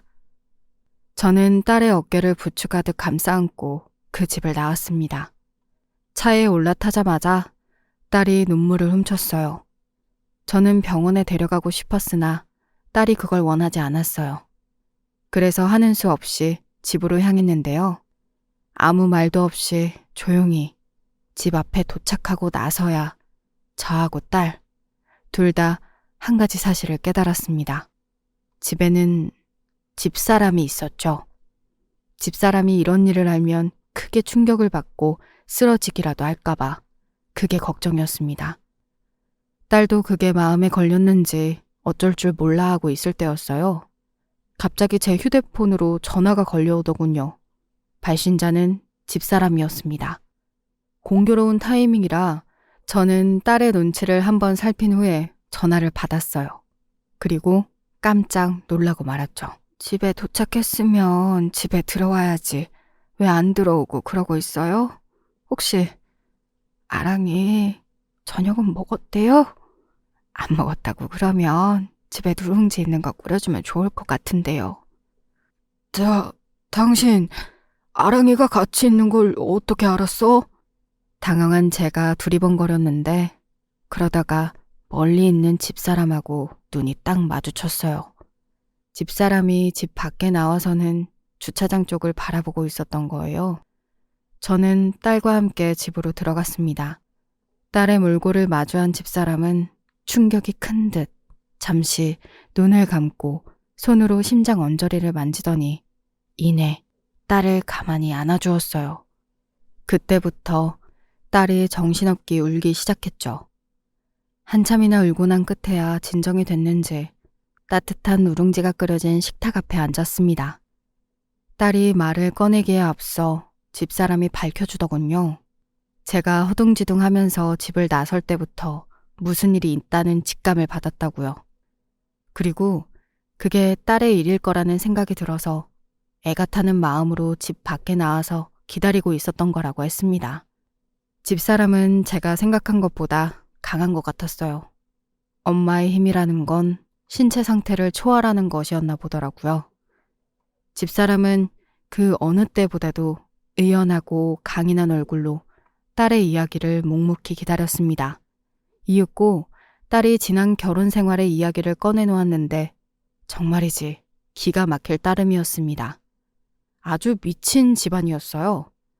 온갖 제사를 딸이 도맡아서 준비하도록 그렇게 자기들 멋대로 정했다고 하더군요. 그런데 제 딸이 제사에 대해 뭘 알겠나요? 당연히 할 줄 몰랐죠. 그랬더니 제 시누이란 인간들이 시댁의 시골 뒷마당에 저를 데려가서 동그랗게 둘러싸고는 한 명씩 돌아가면서 제 뺨을 때렸어요. 저는 결혼 전과는 너무 다르게 돌변한 그 사람들이 무섭고 당황스러워서 어쩔 줄을 몰랐죠. 겁에 질려서 전을 붙이고 과일을 깎고 설거지를 하고 흘린 듯이 그렇게 했더니 큰 시누이가 와서 그러더라고요. 제가 앞으로 집안의 공식 존년이니까 열심히 잘하라고요. 집안의 유일한 아들하고 결혼했으니까 저보고 자식도 여럿 낳아야 한다고 그랬어요. 그러지 않으면 쓸모가 없을 거라고 악담을 했어요. 딸은 어쨌든 그놈이 자기 편을 들어줄 거라고 생각을 했었다네요. 자기 남편이니까요. 그놈만 보고 결혼했으니까요. 하지만 그놈은 모르쇠로 일관하며 모든 걸 제 딸의 탓으로 돌렸다고 합니다. 네가 부족해서, 네가 못나서 그런 식으로 말이에요. 딸은 점점 피폐해져 갔고 온 가족이 반대한 결혼을 한 결과가 이것이라는 사실을 받아들일 수 없어서 심적으로 방황을 했다고 합니다. 저희 부부에게 너무 부끄럽고 미안해서 도움을 요청할 수가 없었다네요. 그런데 이 점을 그 미친 집안 사람들이 더욱 잘 알고 활개를 쳤던 것이겠죠. 참지 못하고 결국 저에게 전화를 했던 그날은 원래는 간소하게 챙기는 제사였음에도 온 집안 사람들이 그 집으로 와서 제사를 지내겠다고 했던 날이라네요. 딸은 숨이 막혀서 저에게 전화를 했던 거예요. 그날도 행동이 빠릿빠릿하지 못하다는 어처구니 없는 사유로 딸은 일하다 말고 시누이 2명에게 뺨을 맞았고 그걸 보면서도 아무도 말리지 않았다고 합니다. 제 귀한 딸을 감히 함부로 손찌검하고 공식 종년이라 친하다니 반드시 갚아줄 참이었어요. 당당했던 딸은 어디 가고 위축이 되어 있길래 우선 무조건 쉬라고 했습니다. 집사람이 그 곁을 지켰죠. 저는 아들에게 연락해서 상황을 공유했어요. 그리고 당장 그 미친 집안 사람들을 박살내기로 했죠. 시대가 어느 때인데 겁도 없이 사람을 때리고도 아무 일 없을 줄 알았나? 이 무식한 종자들 실컷 고소당하고 고생이나 해봐라! 딸은 집사람과 함께 병원에 가서 진단서를 끊었고요. 아들은 당장에 이혼소송 전문 변호사를 알아봐 주었습니다. 며느리가 이런 쪽으로 발이 넓고 아는 게 많아서 그 미친 집안을 탈탈 터는 건 이제 문제도 아니라고 했습니다.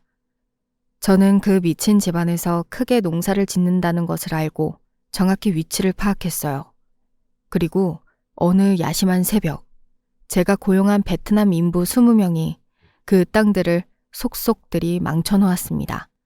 한 해 농사가 무용지물이 됐으면 물론이었죠. 그 집안에서 그 땅들을 소유하고 있는 건 아니었고 남의 땅을 빌려서 농사를 짓고 있는 것이었기에 한 해 한 해가 소중한 입장에서 속이 많이 아팠을 겁니다. 저는 거기서 멈추지 않았어요. 며느리의 도움을 빌려서 그놈의 정신 나간 누나들, 그 인간들의 자식들이 다니는 학교에 그들의 만행을 정리해서 뿌렸습니다. 이건 역시 제가 고용한 외국인 인부들이 스리슬쩍 작업을 해주었죠. 연이어 벌어지는 비극에 그들은 모두 혼비백산이었고 자기 자식들이 학교에서 안 좋은 이슈에 휘말리게 되자 누나들이란 인간들이 죄다 난리를 치면서도 범인이 저희 쪽임을 알았어요. 당연히 저희밖에 그런 짓을 할 군번이 없었죠. 그러나 직접적인 증거가 없었기 때문에 그들은 무력하게 발만 동동 굴렀습니다. 이혼 소송에서 진 그놈은 없는 재산이 남아 내놓아야 했고요. 그동안 딸이 시누이에게 당하면서 억울한 마음에 남겨왔던 그 당시마다의 사진, 동영상, 메모 이런 것들이 증거로 모여서 그걸로 무사히 고소를 할 수 있었고 그들은 엄청난 대가를 내놓아야 했습니다. 잘못했다고 용서해달라고 빌어댔지만 선처는 없었어요. 한마디로 죄다 빈털터리가 됐죠. 아빠, 몇 달이 지나고 나니까 이제서야 정신이 좀 드는 것 같아요. 그날 아빠가 와주신 게 정말 꿈만 같은 일이었네요. 악몽 같은 날들이 다 지났다는 게 이제야 제대로 실감이 나고 그 사람들에게 통쾌하게 갚아줄 수 있어서 너무 후련해요. 아빠, 정말 감사해요. 그리고 죄송해요. 엄마한테도 오빠한테도 새언니한테도 너무 죄송해요. 앞으로는 정신 똑바로 차리고 잘 살게요. 딸이 눈물로 다짐했고 저는 그 앞길을 응원하기로 했습니다. 딸이 어떻게 살아가는지 또 한 번 열심히 지켜봐 주기로 하였죠. 시간이 좀 더 흘렀고 놀라운 일이 벌어졌어요. 저희 집 사람이 완벽한 일상으로 돌아왔습니다. 딸과 함께 맛있는 걸 먹으러 나가고 옷을 사입었죠. 함께 웃을 때 이렇게나 보기 좋은 모녀였다는 걸 제가 아주 뒤늦게야 깨달았답니다.